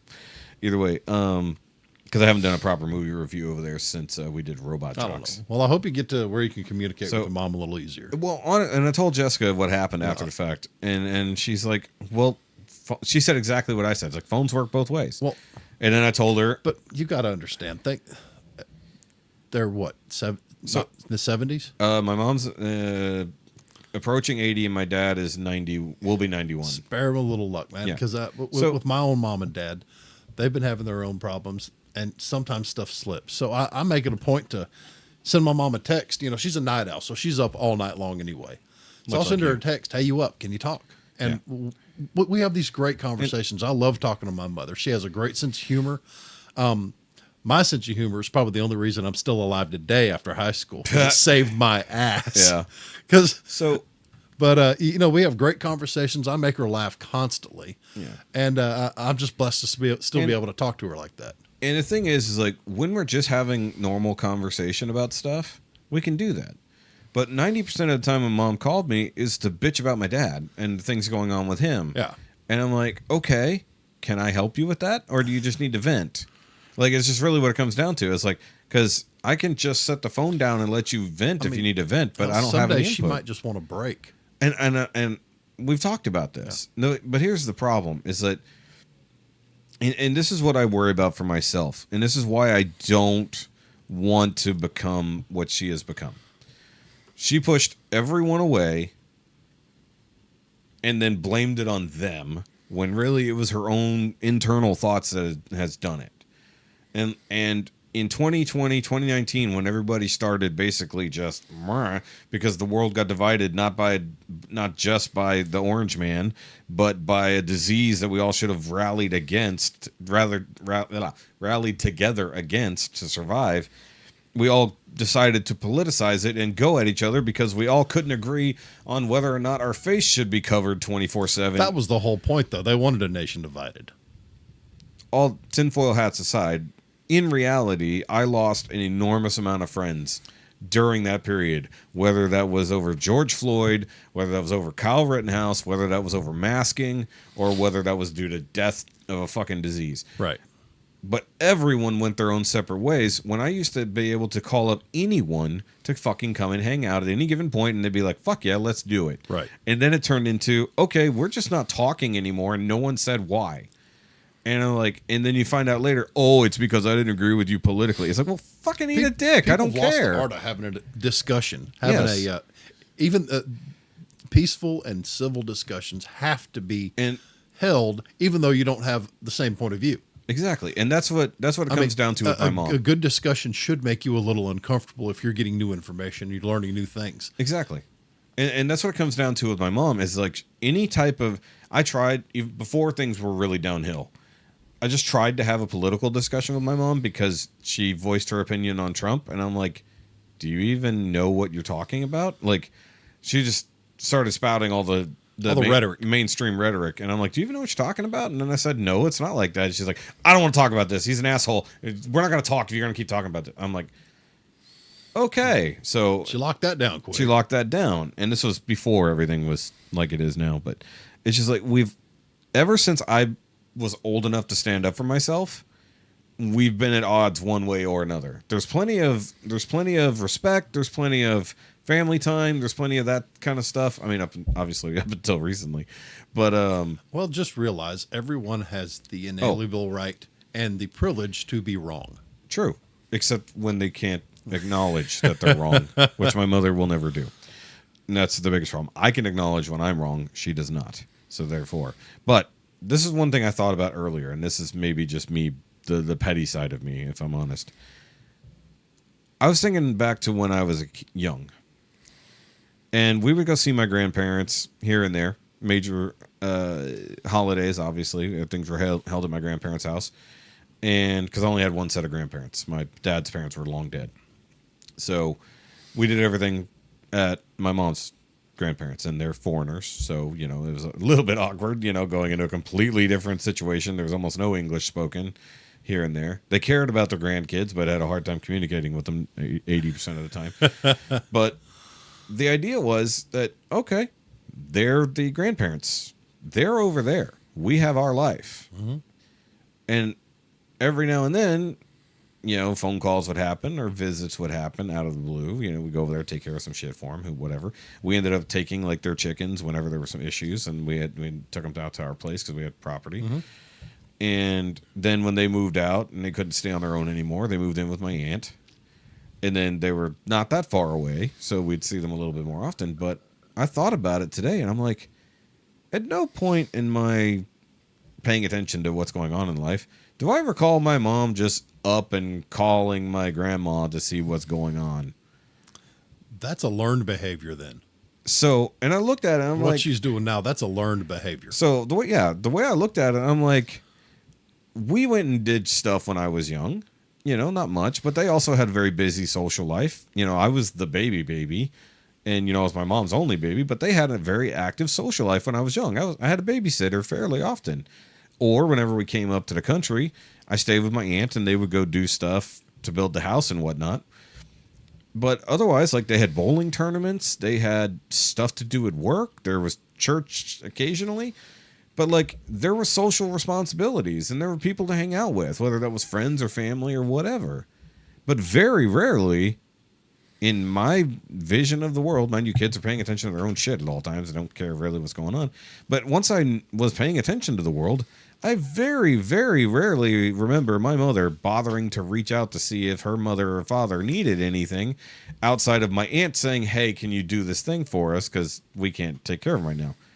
And I'm thinking about it, it's like, whether or not I learned to do that, is the point of like, I thought about it like, I'm not actively not hanging out with my mom. Well, it's super easy to get locked down into your own thing. I was similar Yeah. to you with our schedule, with everything else. From 2015 onward until 2023, I was pretty much on the road full time. I started off driving an 18-wheeler, and then I moved to Hot Shot, and then I moved down to my little van running an independent contractor. Yeah, so I mean, you were literally I was gone nonstop. So that, other than my dog, I started working with a dog in 2018. And other than that, is the light still on? Yes, okay. it is. I can't see it. That's why I'm asking. Interrupting my damn stories. Dog. Other than working with Bandit and my other dogs throughout the years, I was alone. So over those intervening years, I developed a bit of a social anxiety where I had a big problem with big crowds. I had a big problem with being in groups of people I didn't know, or my back to a crowd or anything like that. And I'd start getting itchy on the inside, start getting punchy, and I'd start getting aggressive. And then, okay, it's time to go home. Well, once again, starting to hang out with you, starting to hang out with other people, do other things. I've had to throw myself into social situations to start to get used to it and get over it. And yeah, it's getting easier and getting better and better and better. Yeah. Now, I'm just like you, busy as hell, nonstop go. So, yeah. Because we used to sit I'd come home, we'd go to work, I'd come home, I'd sit at the farm and do absolutely nothing. I barely messed around in the shop. I'd do nothing but sleep and drink. Yeah. And that wasn't healthy. Yeah. So I I know it's frustrating. I know it's time consuming, but this busy lifestyle in the long run is good for us. Yeah, because I was so hermited. Because you need that connection with people. You need to be around. We are essentially social animals anyway. We're definitely a social group of people. I think that's what I was missing. Much like Kong.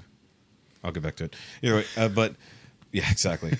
But the thing is that I've had to do a full on reset of my life as an adult 5 times, including since 2020. Really? Yes, because either like way back when 2009, 2010, when everything crashed, I lost my place. I had to move back in with my parents. Social life changed, had way less money, all that kind of stuff.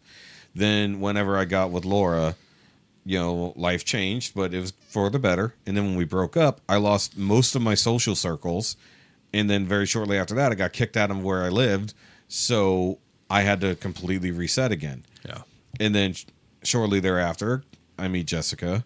We build a new life together, all new social circles, got into the Gundam thing, got into the YouTube thing, friends galore, family stuff going on, whether it's my family, her family, whatever. And then 2019, 2020 happens. The world completely falls apart. Friends abandon us. Family abandons us.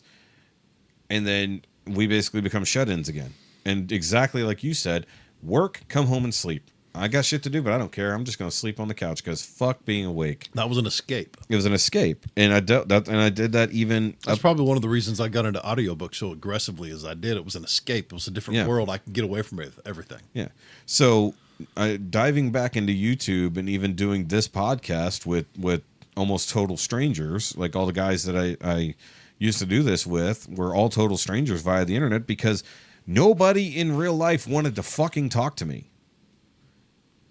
I couldn't get anyone to fucking just hang out. Well, the important thing is that you didn't stop trying. I wanted to. Of course you did. I wanted to stop everything. But you didn't, and that's the important thing. I wanted to stop breathing. It was fun. Just the constant feeling of lost everything. What's the point in trying? Let's just go ahead and end this because it's not worth fucking living and nobody gives a shit if you die. Been there, done that. And last year definitely pushed me over the brink of depression and anxiety.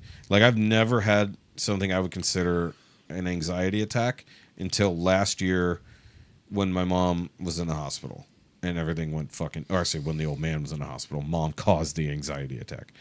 Either way. Well, that's the thing. You got to do better and better, and things are looking up. Things are getting better and better. Yeah, At trivia the other night, I saw Mr. H, the young short guy, tattoos. Yeah. He said, "Hefe, how you doing, man?" I said, "I'm actually really, really good." Yeah. And he said, "Is that new?" I said, "Yeah, that's new. Yeah. I'm really good." Yeah. And like hanging out with you guys and even the church people has been really good for me and Jessica, because Jessica has been severely depressed. I mean, she's currently on antidepressants. I could see it. Yeah, she's still on antidepressants right now, and I want her to get off them as soon as possible. If she doesn't, her cortisone levels are going to get screwed up. Yep. Big time. Yep. Or cortisol. Cortisol. Yep. Not cortisone. Not cortisone. She doesn't have a boo-boo. No. Well, they put one in her foot and it about killed her. Oh, damn. It's because the guy who did it didn't even give her a local before injecting the foot. Ouch. Yeah. Douchebag. And she had to go to work. So either way. Yeah, definitely a douchebag for that one. So just goddamn. It's just on top of like I know all the stress I have on me is my fault because I don't have to do everything I do. Like, we didn't have to do this when we do this today. We could have pulled it out any other given day of the week when somebody's available. But today's the easiest day to manage for both of us. Yes.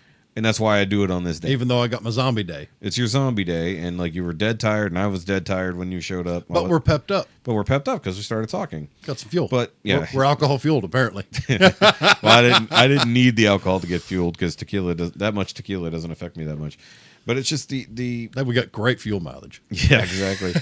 But it's just it got me down, and like there was a feeling I had. Maybe it's the anxiety, but like after I got off the phone with her, I was so not in the headspace I was in before that. You just wanted to go to sleep and forget. Yeah, and I texted Jessica, and like the feeling that came over my whole body was that same. Maybe it's anxiety, maybe it's just anger, but I could feel like my ears pounding, and I'm just like, this is the bullshit. It's that was anger. It's like I didn't purposely avoid my mother, but if I did, it's because of this feeling.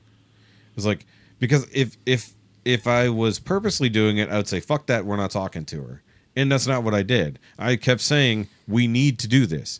It's like being negligent is not the same as fucking purposely doing a thing. Much like when a bridge hits a fucking, or I'm sorry, when a ship hits a bridge. When a bridge hits a ship? That's a bridge stupid place for a ship. Yeah.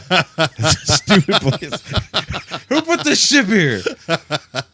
Either way, that whole thing, I'm trying to shift off the fucking conversation because the tragedy happened. Well, I think you needed to talk about it, man. So I needed to talk about that, but let's get on to Baltimore for a minute because I do have friends in that area. And the crash on the Francis Scott Key Bridge that is no longer a bridge, the Francis Scott Key Causeway. It's a dam now is really what it is. Horrible tragedy. Lots of people died.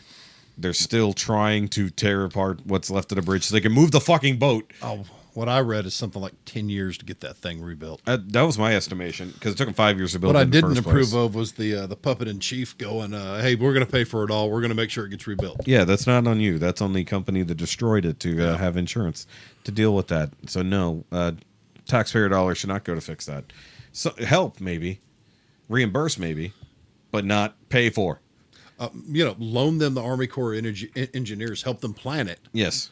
Just get it back up and running because it's a major fucking causeway. It's super important because But now they'll be shut down for a year now while they disassemble everything at least. Well, just to get it's going to be weeks to get the 17, 18 months, and all those dock workers and everything are going to be out of work for maybe a year or more. Yeah, but not even just that. It's going to take them 2 weeks to get the fucking boat out of the way because it's stuck under the bridge. It's still there. Stupid boat. And mind you, it was more than likely a mechanical failure due to bad maintenance than any type of plan. What I don't get is the ships like that have so many redundant systems. They still haven't come out and figure out what was the cause of all of the redundant systems failing. Well, considering that particular ship has been written up for a whole lot of issues over the last few years. They might have been running on redundant systems. Honestly, basically, the people taking care of this, whether it's the Singaporean company or whatever, this ship has caused a lot of problems and now caused a major fucking problem. So if it all was like one thing I thought was interesting is like, okay, yeah, that thing is literally loaded down for goods that are going all over the world. And we can't get any other boats in there, but we should find a way to get the shit off that ship and get it out. Because if it's 2 weeks minimum, tough, and it's a portable crane, all that's tough. Yeah, but I mean, they got him out there to fucking pull the shit off of it right now. I saw it on the news this morning. But either way, we didn't get a chance to mention that because it's been literally almost 2 weeks since we recorded. Because for everybody who doesn't realize, these things are coming out one at a time. And actually, by the time you hear this, we're actually a week further away than that. So we're further confused. Well, not really. Just they are. No, I am. Like we're in real time. This is what I call YouTube time travel. Yeah. Because sometimes you refer to things that are going to happen that have already happened for other people. So this is YouTube time travel. So we're actually 2 weeks ahead of them. Right. Because we have the Ghostbusters review coming out. Which, by the way, guys, that's one thing we did do. We didn't talk about in the interim. So we did do the bonus episode where we reviewed Ghostbusters Afterlife. Okay. Crap, I hate that. Yep. Well, good sneeze on deck and it goes away. So when I feel a sneeze coming now, I just kind of do this, and it'll actually, like, I hit that little nerve right there that actually is causing it. Either way. So edit that out, me. Either way. You won't. I will. I will, because I'll hear myself go, edit that out, me. Because I listen during the week before I do the final edit on Thursday or Wednesday. So on top of that, very briefly, yes, we're doing the news now, guys, is what we're doing. Because we've already been going for an hour and a half. Yep. So just ranting about family and whatnot. And then you haven't accomplished too much more of your homework. No, my homework's stagnant. I'll work on that this week. It's all good. And then my dog ate it. Yeah, there you go. The dog ate it. So the whole P. Diddy scandal, which we didn't get a chance to dig too deep into, but I do have a thing up here that's the complaints, the actual things that are. I got into it enough knowing he's in trouble. He's in a lot of trouble. The fact that he supposedly fled the country. The fact that so many people wait until the final day of that exemption, yes, to file those complaints is a little strange. Well, that might just be like, oh, it literally ends tomorrow. Oh, hey, we can do this. Yeah, but that could have been a lot of different reasons to not do it. So that's basically his ex-girlfriend and dancer and singer, who basically said that she suffered a lot of abuse from him. Sexual. Which one was that? That is Cassie. Okay. Cassandra. Yep. Basically, like, she filed a lawsuit saying that basically in over 10 years, he did a whole lot of very bad things Starting to her. when she was 17. Yep. That's going to be the crux of the major issue. Exactly. No, 19. Sorry, hold on. Signed her to the label when she was 19. Yeah, but flew her across state lines at 17. Okay, well, that's at least not in this particular thing, so glad you have that info. On top of that, there's another dude named Rodney Jones, otherwise known as Lil Rod, where he basically had him screw some sex workers on camera, apparently, and along with a few other things with sex trafficking underage girls and or drugs for parties at one of his mansions. Mm-hmm. So basically, people are likening this to a degree with Epstein, which I would agree if he's using any of that as leverage. I would agree that is 100% the same situation. But basically, this guy was an up-and-coming rapper, and getting hooked up with P. Diddy basically put him in a bad position. Mm-hmm. So if he had him have sex with underage girls and then would use that against him, that's bad. Then there's, I think this is Joy or Joey, I'm not sure how to pronounce it, Dickerson, said that basically he drugged and raped her, supposedly, back in the 90s, I think. Yep, 91. Sorry, I'm scrolling through the article here as I'm reading this. So I guess that's been on the books for a little bit, but, you know, Susan.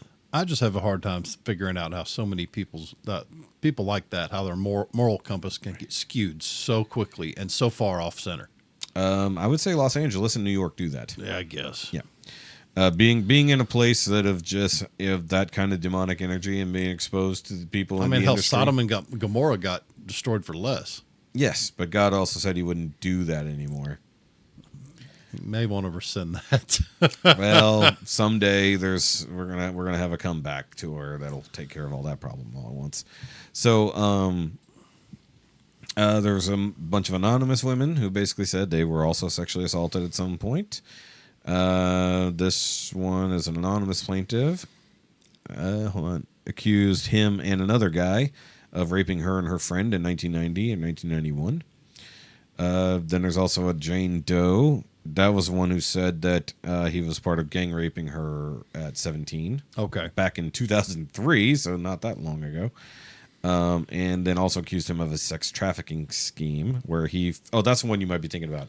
So he flew her to New York from Michigan. Okay. So that might be the one you were thinking of. She was 17. So that might I skimmed through it all, and there's a lot to take in right there. Yeah. I tried taking notes, but got busy doing other stuff. So that's why I have the article up in front of me so I can read it. By the way, I'm reading this from the Independent. So, out of the UK. In the UK. So basically he said, I didn't do none of that, except I rapped about all of it, which was the weird part. So yeah, if all this comes to light, I hope I hope that Mr. Diddy, as it were, Yeah, the law was called the Adult Survivors Act, exactly. and it was expiring the day before a lot of these allegations were made. Correct. The thing that I'm concerned with is that he will be Clintoned. Epstein. Sorry. If he does go to jail, so if they catch him, that is, he still has not turned himself in. We'll see. And he happened to, upon the discovery of the FBI raiding his house in L.A. and Miami. He just happened to be hopping on a plane to a non-extradition country. Right. So we'll see what happens. Yeah. So either way, with Diddy out of the way, somebody else is deciding to get themselves out of the way, which is going to take a minute because it's Lizzo. Lizzo decided that she's quitting because people are mean. People are mean. People are horrible sometimes. I agree. Especially people that don't fit their mold of what people in the public eye should look like, should act like, should be like. Speaking of, hi, Fat Cam. We're not quitting. Well, I had people in the last week or two tell me I should quit and I'm sucking. I'm terrible. So I saw that. I'm going to listen. Douche canoe. I'm going to listen. I'm going to quit. Well, it is a first. I should have quit. Shit. Damn. I know that you suck at quitting. I know that Rick Diaz said he quit the idea of going up against Hans Kim on Kill Tony. He's not. It's just April Fools. So just like the Dolphins returning to the San Antonio Riverwalk.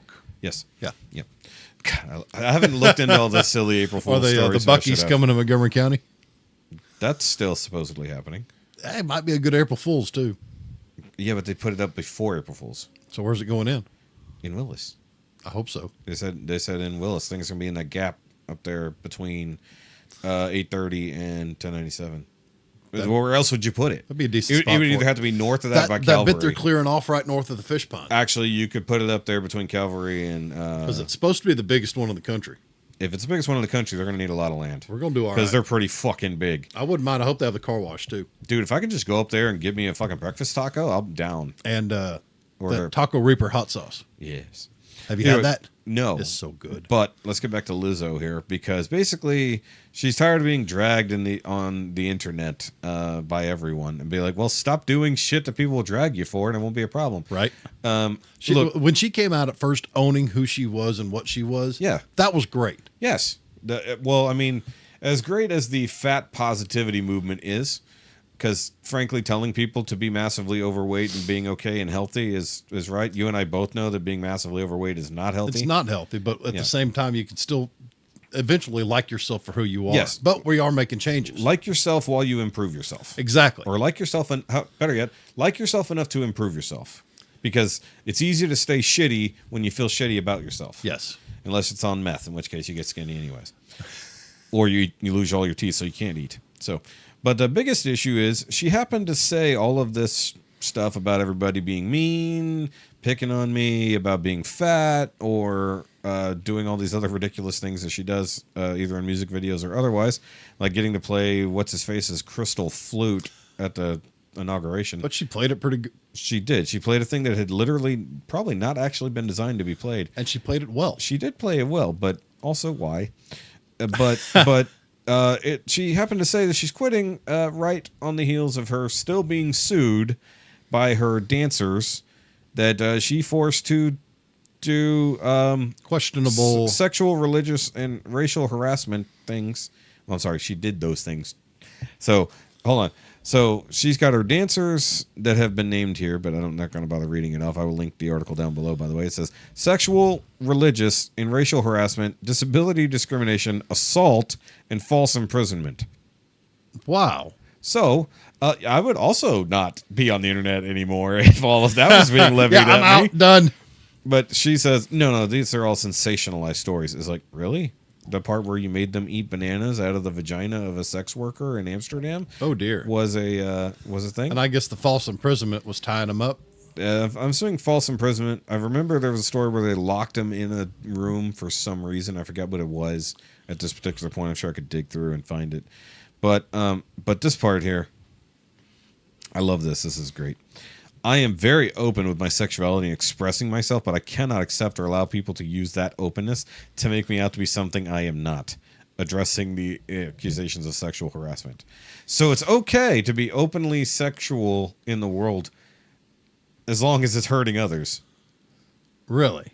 Well, that's what she's saying. She's like, look, it's just who I am. It's not sexual harassment. It's just me expressing myself sexually. We'll see how that plays out. Right. So the same thing for all those pedophiles going into places they should not and exposing themselves. It's okay. They're just what do they call them? Maps?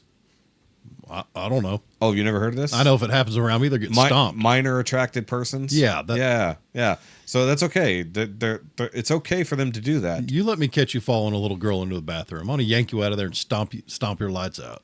To be fair, as long as it's not your little girl. Well, that happened at...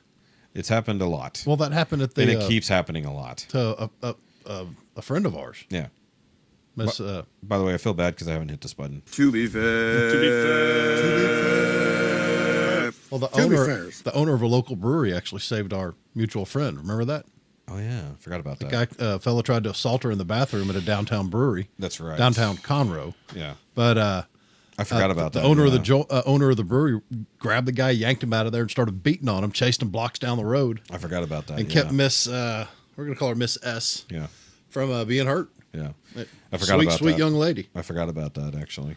But, I mean, like, in that particular case where they said, no, these are just trans people. It's fine. They're not going to do anything crazy or weird just because we let them into other people's bathrooms. They're already doing stuff or locker semi-crazy and rooms. weird. Like, I actually watched the interview with Riley Gaines about everything that went on with her and the not woman who was swimming against her. And, like, on top of giving away the medal that, you know, they literally tied to the decimal point. Mm-hmm. They tied. They said they had to give the trophy. Had to give it to the other person. And then she said they were not warned ahead of time that a biological male was going to be in their locker room. And they're all in there changing. And this person comes in, strips down, and just has a big old dick swinging around. And it's like, and they all instantly covered up. Yeah. Because you would. Of course. It's like, sorry, naked women, despite the internet's belief, are not usually comfortable around a penis. Especially a sudden penis. Unexpected penis. Unexpected penis. That's her penis. Her penis, you bigot. Either way, but that just leads into this bullshit, much like you were talking about with P. Diddy. Like, at what point do you just become so self-deluded with your own fame and possible money that you do egregious fucking things and the internet says it's okay until they don't? It's so weird. People in those positions live in their own little world, and they make their own little world. They do, but they insulate themselves from the real world and everything else going on around them. I mean, you talk about cutting yourself off and insulating yourself. That's exactly what they do. So they lose touch with what's going on around them, how people in the rest of the country act, feel, talk, just what they do on a day-to-day basis. Yeah, and Lizzo is incredibly well insulated. Yeah. Sorry, I had to make a fat joke. Look, I'm fat. I can do that. Either way. Accept me for how I am. You have to. Yeah. Actually, if you really want to accept me for who I am, come to the Patreon where you can see exactly how fat I am on the vlogs that are Patreon only. Got to push that. By the way, guys, I forgot to mention that while I do include about 20 minutes of footage at the beginning of the normal podcast, if you want to see the entire uncut footage except for names, you can do so on the Patreon as well. So sometimes I'll be trimming like 15, 20 minutes off, or sometimes I'm just bleeping certain things or rearranging conversations, or you can just see all of us, including the fat cam. Like that up there. See the there it cam? Is. Hi, fat cam. Hi. Fuck you, fat cam, for showing us how fat we are. And bald. It's also the bald cam. Getting less fat. I got less fat today. Well, I should say I got less heavy today. I got less heavy. I'm not sure, but I do think my pants fit better, and that's always a good sign. I had to put another notch in my belt last week when I was here. I legitimately did put a notch in my belt because the nice belt that I've got on right here, it was too loose. Yep. Like So I have a bad habit because I wear I think much like yourself, I wear my pants around my hips. Under the Dunlap. Yeah. So I always did it even before I was fat. I wear my pants low like my dad But because we're built like Hank Hill, we almost need a ratchet strap on our belt to keep our britches up. Some of us have a butt. Nope. You don't. I said some. I'll talk about me. But because Jessica says she likes my butt. Either way. Ew. The way it looks. Everything else about it is terrible.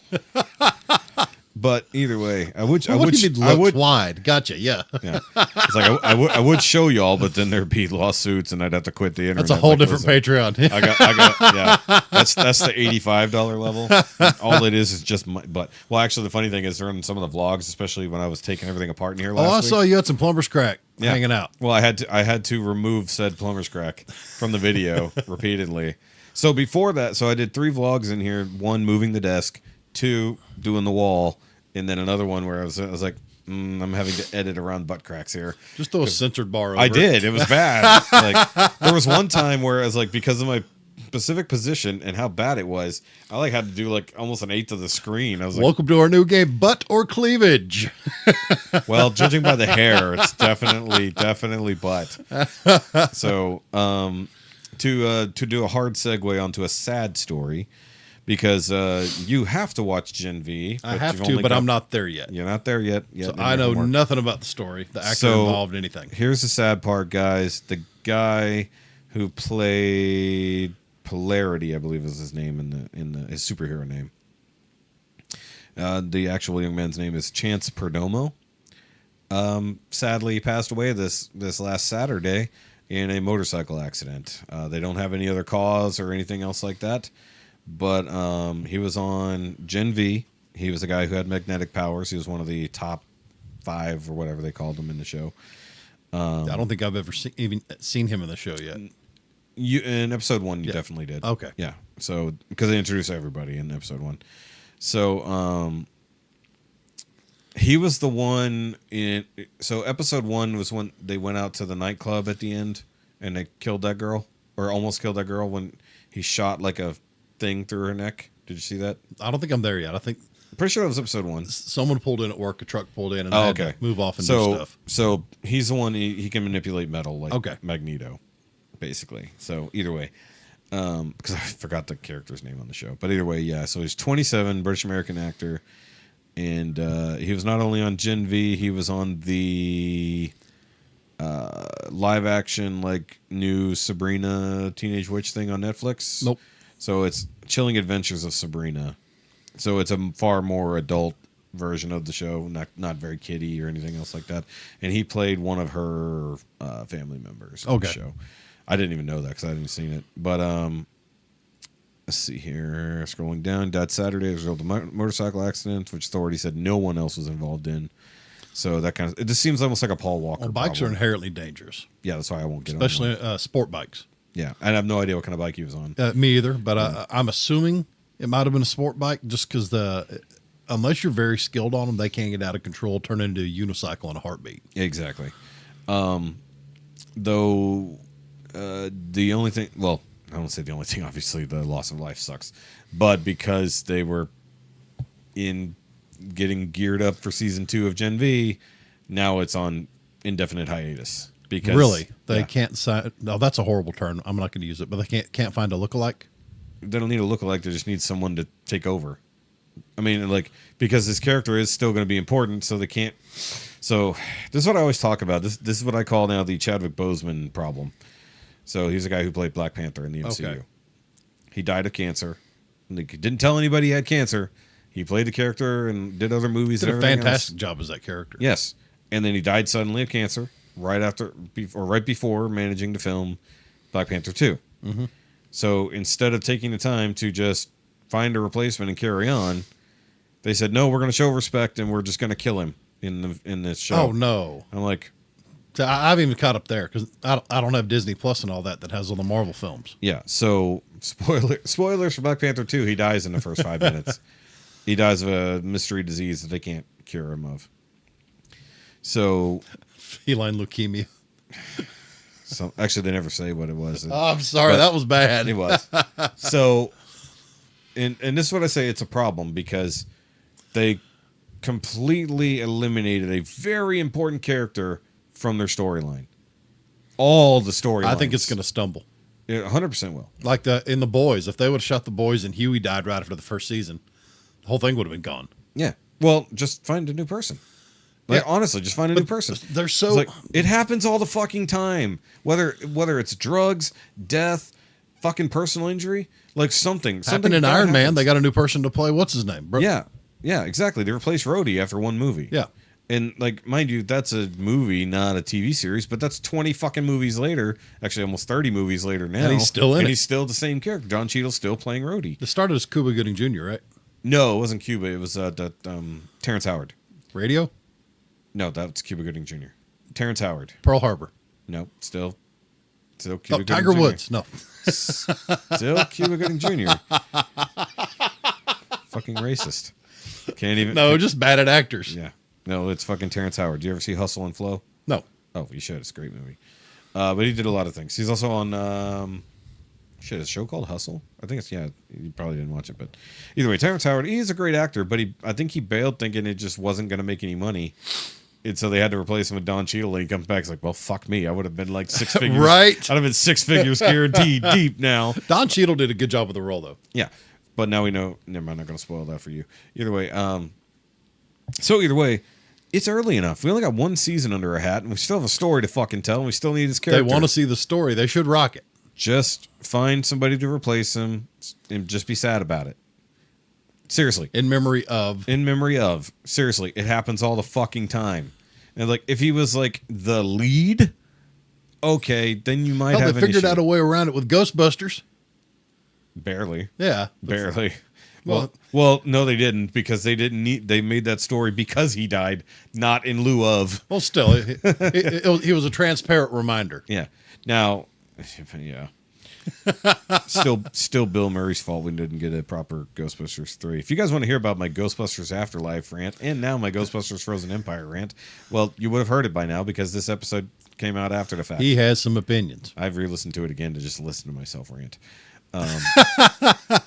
Look, all they got to do is just put one little fucking excerpt in the digital version of fucking Afterlife, and there's no more canon problems. Right? That's all they got to do. Put one tiny clip. Let's digress. Yes. But that's part of the problem. Crap, I set him off. Look, no. Keep your canon in line, whether someone dies or not. Keep the story going. And I have said this for over a year now on this podcast. Story over everything. I don't care if you lose your directors. I don't give a fuck if your unfortunate death on sight because your fucking main actor shoots a fucking camera woman. Story over everything. Right. I don't care if you got to replace Alec Baldwin in Rust because he killed somebody and he should go to jail for it. Fucking story over everything. I don't care. Gen V has a storyline they have to fucking follow, and it ties into a much bigger story with the boys. Now, if Homelander dies tomorrow, okay, yeah, we got to find somebody. Figure Jensen something out. Ackles, come on down. Look, okay, how about look at it this way. Carrie Fisher died in between Star Wars movies, and her character needed to keep going. They actually flubbed that as much as they could in The Last Jedi. I'm sorry, no, not The Last Jedi. She was still alive in The Last Jedi. Yes, she was. The shitty last movie that shall not be named. Didn't see it. Good. They used unused footage and face replacement to keep her in the movie. They're doing some good stuff with that, though. It looks okay. They're doing scary stuff with it, is what it is. But the thing is like, if I don't want them to go that far, at least in this. He's not an iconic person. It's going to get to the point in the next 15 years that they're going to take people that have been long dead and make full movies with them. Now, here's what you do. Now, with the right actor, yes. Yes. So here's what you do in this case with the unfortunate passing of Chance here. You find someone who's similar enough looking, and then when he comes back in, have another character comment, "Did you do something with your hair, or an accident, or something for a minor disfigurement?" No, don't give an excuse for it. Take a nod to it, much like Iron Man did. Just like a makeover, restyle. Yeah, just say, "Hey, did you do something different with your hair?" Like literally have them have a different haircut. Yeah. So that's the excuse why they look different. It's the hair. Something dumb, because there was that moment at the beginning of Iron Man 2 when Don Cheadle walks in as Rhodey. Tony says something that's an acknowledgement of him being different. Yeah. I think he says, "What are you doing here?" is what he said.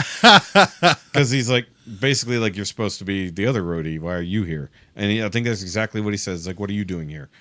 As the acknowledgement of it's a different character. Do the same thing in this case with his, I can't remember the character's name in the show at this point. But like, just do that. Literally, just make a joke. Make a joke and then put a in memory of Chance at the end of the Right. episode. Story over That won't everything. fix anything. It's still a sad thing, but you can move the story forward. You can't fix that he died, but you can keep the story the same with You somebody can keep else. the story going in memory. And considering it's only one season down, it's not 4 seasons in. Exactly. You know, they can recover from that. If Carl Urban dies, we're going to have a problem because we need somebody to play Billy the Butcher. But, you know, nobody's going to carry the same thing as him, but somebody could imitate. That's one of my favorite characters to come out in television or streaming services or anything in a long time. Yeah. Billy the Butcher's a great character. God, could you imagine him on Supernatural?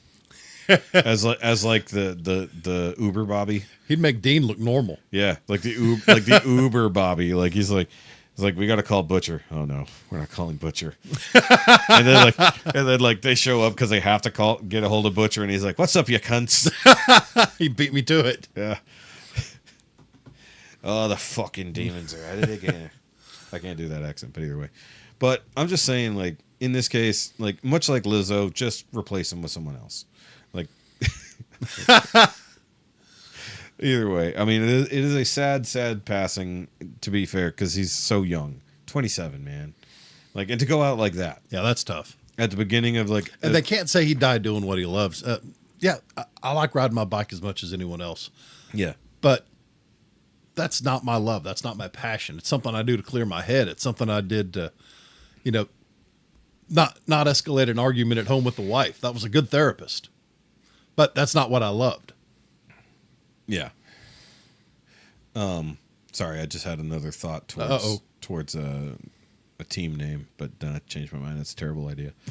It's another Celebrity Jeopardy joke based on what you just said. Either way, because we have we're not being therapists. Nope. Nope. We could be famous titties though. That would be funny. But shit, I don't know what else. I don't think we have. That's all I got, brother. On right now, I'm just tired now. My brain after like that nice emotional. I need to talk about Ghostbusters more because it gets me so riled up. Because there's so much energy to talk about that. I wish you wouldn't. They no, it'll keep coming up because it's. Look, I still like the Frozen Empire, but you know what's really funny? So let me go back to the Godzilla talk for a minute. So you have Ghostbusters who have a ancient enemy who comes up that freezes things. So they called that Frozen Empire. Yeah. At the same time, you have Godzilla X Kong movie coming out, and they have to resurrect an ancient enemy that freezes things. Yeah, that was the dragon thing, wasn't it? Yeah. Okay. And they have to call it New Empire. It's just like, they're so original. Hold on. I was like, wait a days. minute. Whoa. It's like, you got to tell me. It was like, hold on. I know that's Sony versus Universal. But What's next? Old Empire? Yes. But no, yeah, right. I know they strike back. Oh, they do. Wait, hold on. Wait a minute. They do have the show Empire. Yeah, but there's no ice enemies there. But I was Not thinking, yet. that Empire Strikes Back starts on an ice planet. According to my van, yes. Yes. So, but I was just thinking about it because I made the joke earlier. You made the Frozen joke. Yes. So actually, the title, like I'm telling you this in the past for them, but in the future for us. Once again, YouTube time travel. So the episode that's coming out, that's our Ghostbusters thing, will be called Ghostbusters Let It Go. Nice. And that's going to be a double because I need to let my anger go. And You have to yell. yes. But the idea that this Godzilla movie, I now named it Godzilla Frozen Empire. Well, if we're still doing this when they release the third Dune, I'm having my own. I'm going to yell more. Well, I mean, once again, at least the Dune movies are consistent to the Dune movies. Yeah. Of their own connection. So you can't get too mad. Yes, I can. Well, you can get mad that it's not as good as the book, but that's on you. Making sure that the movies have continuity between them should be on the director. It's on the director. And the writer. The director and writer. But I'm still going to be mad just because. Yeah. But that's just the difference in canon versus the thing you want. Canon horror. Right here. Yeah. But see, I don't have a problem with them cutting something from. Oh, trust me. Don't get me wrong. I'm looking forward to it being released on streaming services. I want to watch it and enjoy it for what it is. Yeah.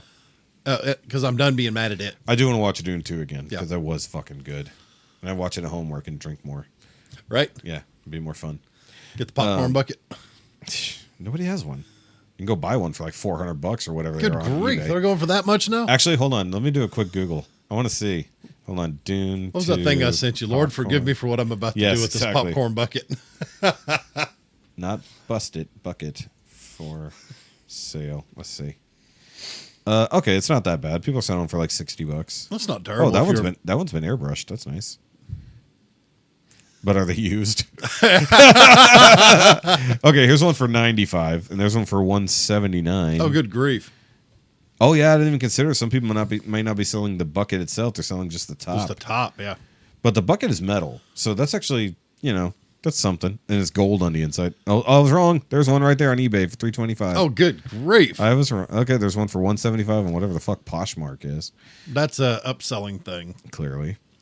But there's that one, just the fucking head of it repainted and shit for like $25. That's cool. This is ceramic Dune mug. Oh, maybe that's unrelated. Oh yeah, that hole's much tighter. That's a mug. I'm not ashamed. Yeah, I wasn't wrong. People are legit selling this for a lot of money, but once again, they smell it first.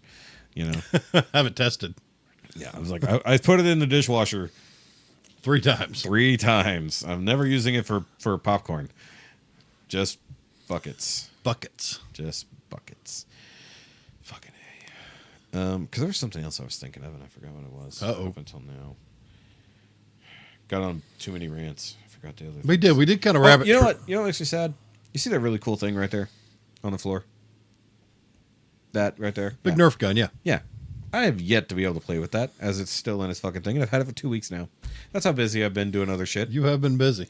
When When you play with it, you're going to make somebody I have in mind very angry. Yes. So I have a Nerf minigun, not Nerf brand, but Nerf in spirit minigun sitting down there. One, I need 6 AA's to run it, which seems impressive.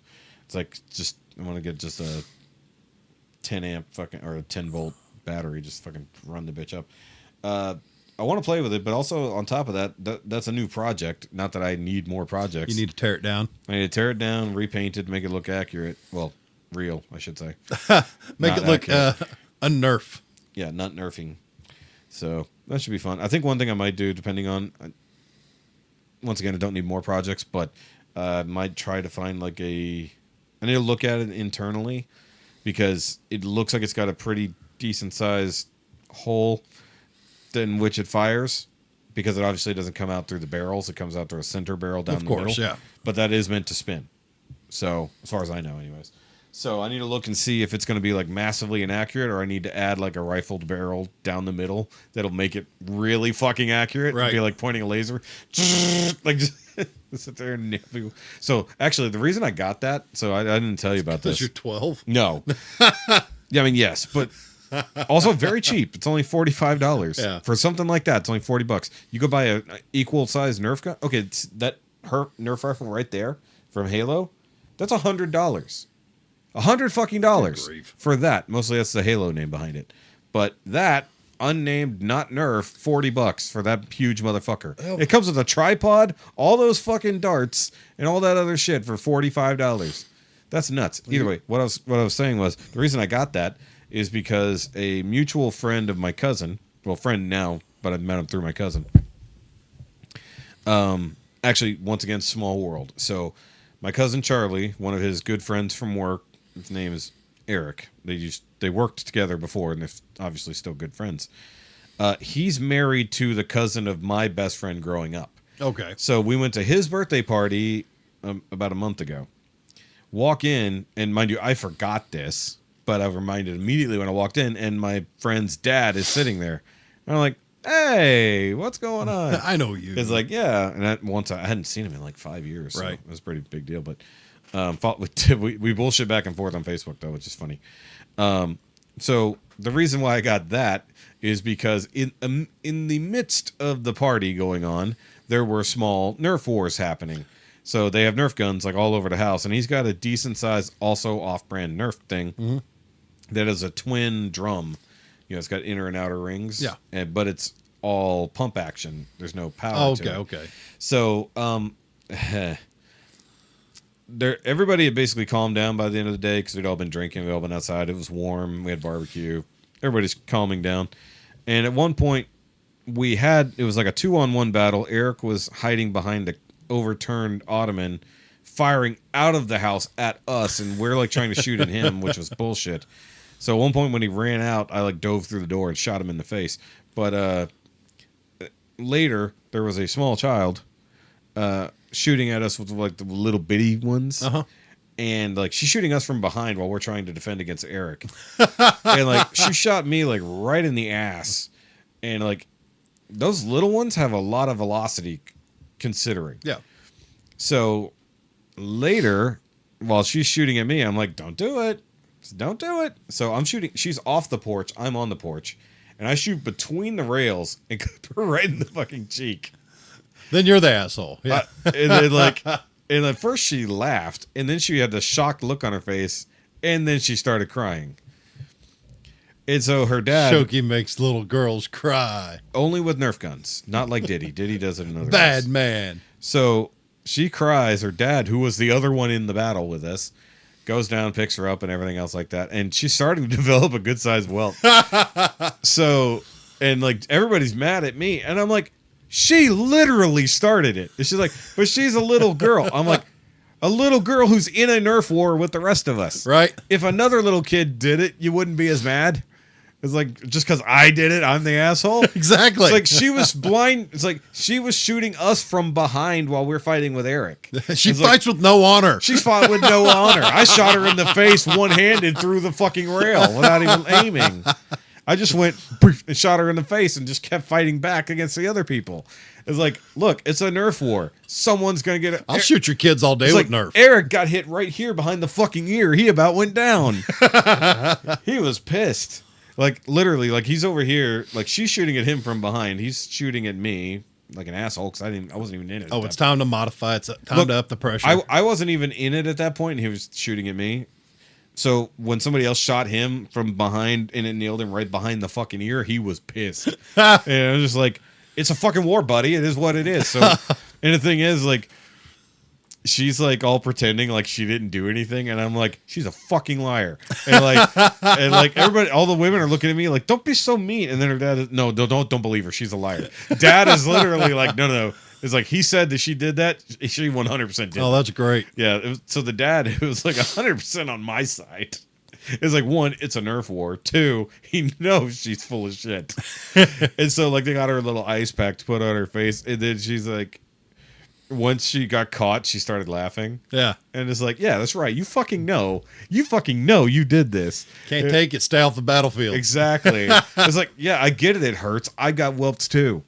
It's like, I'm sorry it was your face. It's not like you're having a bottle rocket war or anything. Oh, that was the other thing. She lied and said I didn't say I was sorry. I was like, I literally said I was sorry 2 seconds ago. Fucking liar. What? Oh, pause. Nope. No, you can pause. Yeah, I'll pause. And back we go. Yes. So he got a phone call from the wifey. I won't know if I got a phone call from the wifey because of the fat cam. Hi, fat cam. Quiet cam. I always wave at the fat cam. So either way. But yeah, I think that's pretty much it. We don't have anything else going on. Nobody else is writing in. Which, by the way, guys, you can write in. Write in. Let us know stuff. Do you know the email? We will run out of stuff at NowYouMadeItAwkward@gmail.com. Almost. Now you made it awkward mail.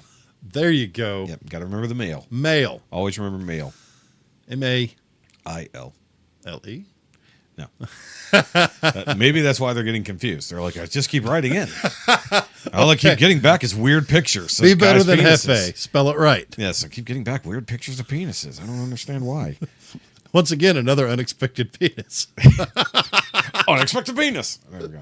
Put it away. Not the title. Might be. It might be. We'll see.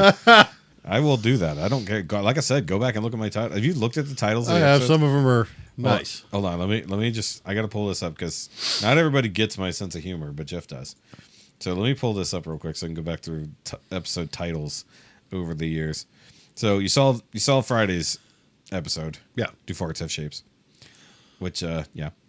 And then let me scroll back to before you got here. So suicide is healthcare. If you're in Sweden. Yep. And then I am petty and you started this. I like that one. Loops back to that little girl shooting you from behind. Exactly. Oh, yes. Yes, it does.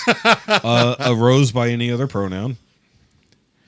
Dr. Doom and the shit-shaped bread. That was a good one. And then there's no offense, but fuck Jeremy. Which Jeremy? Just fucking Jeremy. He knows. He knows what he did. Only Dante and I are allowed to say that, though. She's a 10, but dull as shit. So she's a 10-watt light bulb? Yep. Padawan my ass. Rule 34B of the internet was one of my favorite episodes. Okay. Not just titles, but episodes. Rule 34B of the internet, which is... if it exists, there's the video of it somewhere. Well, you know what Rule 34B is, or 34 is. I know Rule 34 is. So great website. If it exists, there's porn of it. Yeah. Rule 34B is if it exists and there's porn of it, somebody's made a Lego version of it. Nice. Yeah. 34B. To be fair, a carnival is not a fair. With an E. It's not. Yeah. God, fixtures, and figures. Let's see here. On Wings of Lex. Struggling with Identity was a good one, but that's a very straightforward title. Dante and the PVC Time Machine. That was a movie review, technically speaking. Long Live and Waka Waka. Let's see Fozzie. here. Damn. Who the hell dips popcorn? That was a good one. How gargoyles will bring down the economy. I don't even remember that episode, but I remember that. Ups and downs. But that came from a joke in the episode. Okay. Yeah. So it used to try to set up dad jokes almost, basically. I like dad jokes. Yep. So have you heard? So there's a new TV show. I forgot to bring this up. There's a new TV show.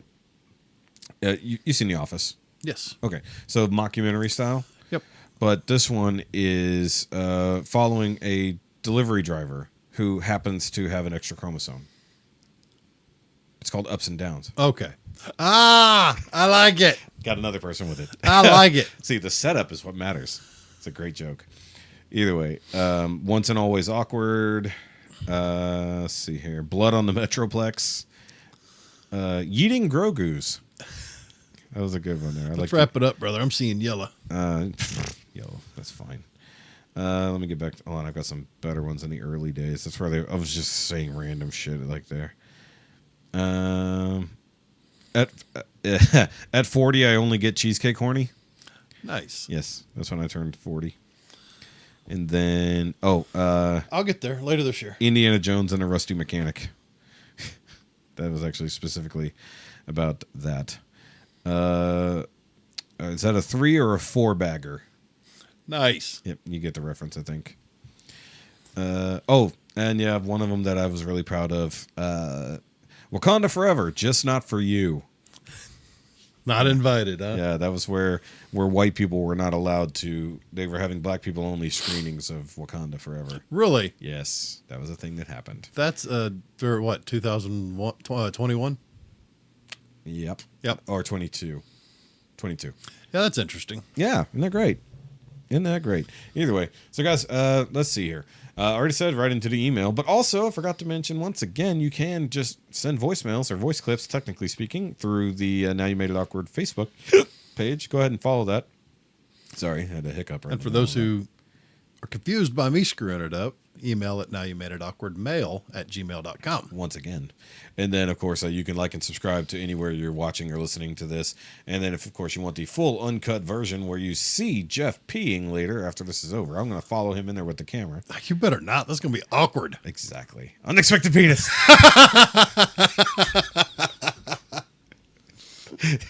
Got to keep the joke going the whole time. I'm going to make him laugh till he pees, much like Heidi. We didn't even talk about it. I made Heidi name. Delete that. No, well, that's fine. It's going to be Disney after the fact. It's like I made Heidi pee herself. That was funny as hell. That was hilarious. Either way, we've said her name before on the podcast. Nope. Which we have. We have. We did. Well, I don't mean. But nobody. There's no last name. I didn't mean to. There's no last name. You can use first names. Either way. So I'm sure she wants everybody to hear that. All 54 of you. Look. She drank a lot. She was getting over being sick. I made her laugh. She coughed. Which made her start coughing. And much like slightly older women have, a bit of incontinence. It happens. I pee myself sometimes too. It happens. Really? When I've held it too long and I sneezed. It happens. Well, I also hold on, just last second here. I have accidentally peed my pants doing a number 2 because there was a little too much elevation and out into the back of my shorts. Backsplash. Or a very crazy deflection of urine in and out under the toilet seat, so I didn't even notice. Right. And I get up and the whole back of my pants are just covered in piss. That's worse than the split stream. It is. Oh, I had that real bad the other day. I not only had... Dude, okay, so too much info right here at the end. Not only split stream, but diagonal stream. Oh, no. Yes. So I didn't even control where it was going. Cross the streams. Cross the streams. Yes, cross the stream. Like, and I'm like, what the fuck? And I was like, because it was getting on my feet. I'm like, oh, my God. I'm like, what is happening? And I'm like, redirect. I'm like, where's it going? Look, ladies don't understand. The Japanese are onto something about sitting down to slam dunk it every time. It's cleaner. It's less mess. Well, considering how much I've been having to go lately, I've been mostly sitting down. So, but no, sitting down is how that happened. Really? Misdirected streams while pooping. Oh. It just is what it is. Either way, bye, guys. That's how we end Good this. luck getting that out of your heads. That's right. Look, write in if you understand the pain of split streaming. Or if you're just angry at us for talking about it. Either way. Well, we'll listen to you. Who cares if they're angry about it? They heard it anyways.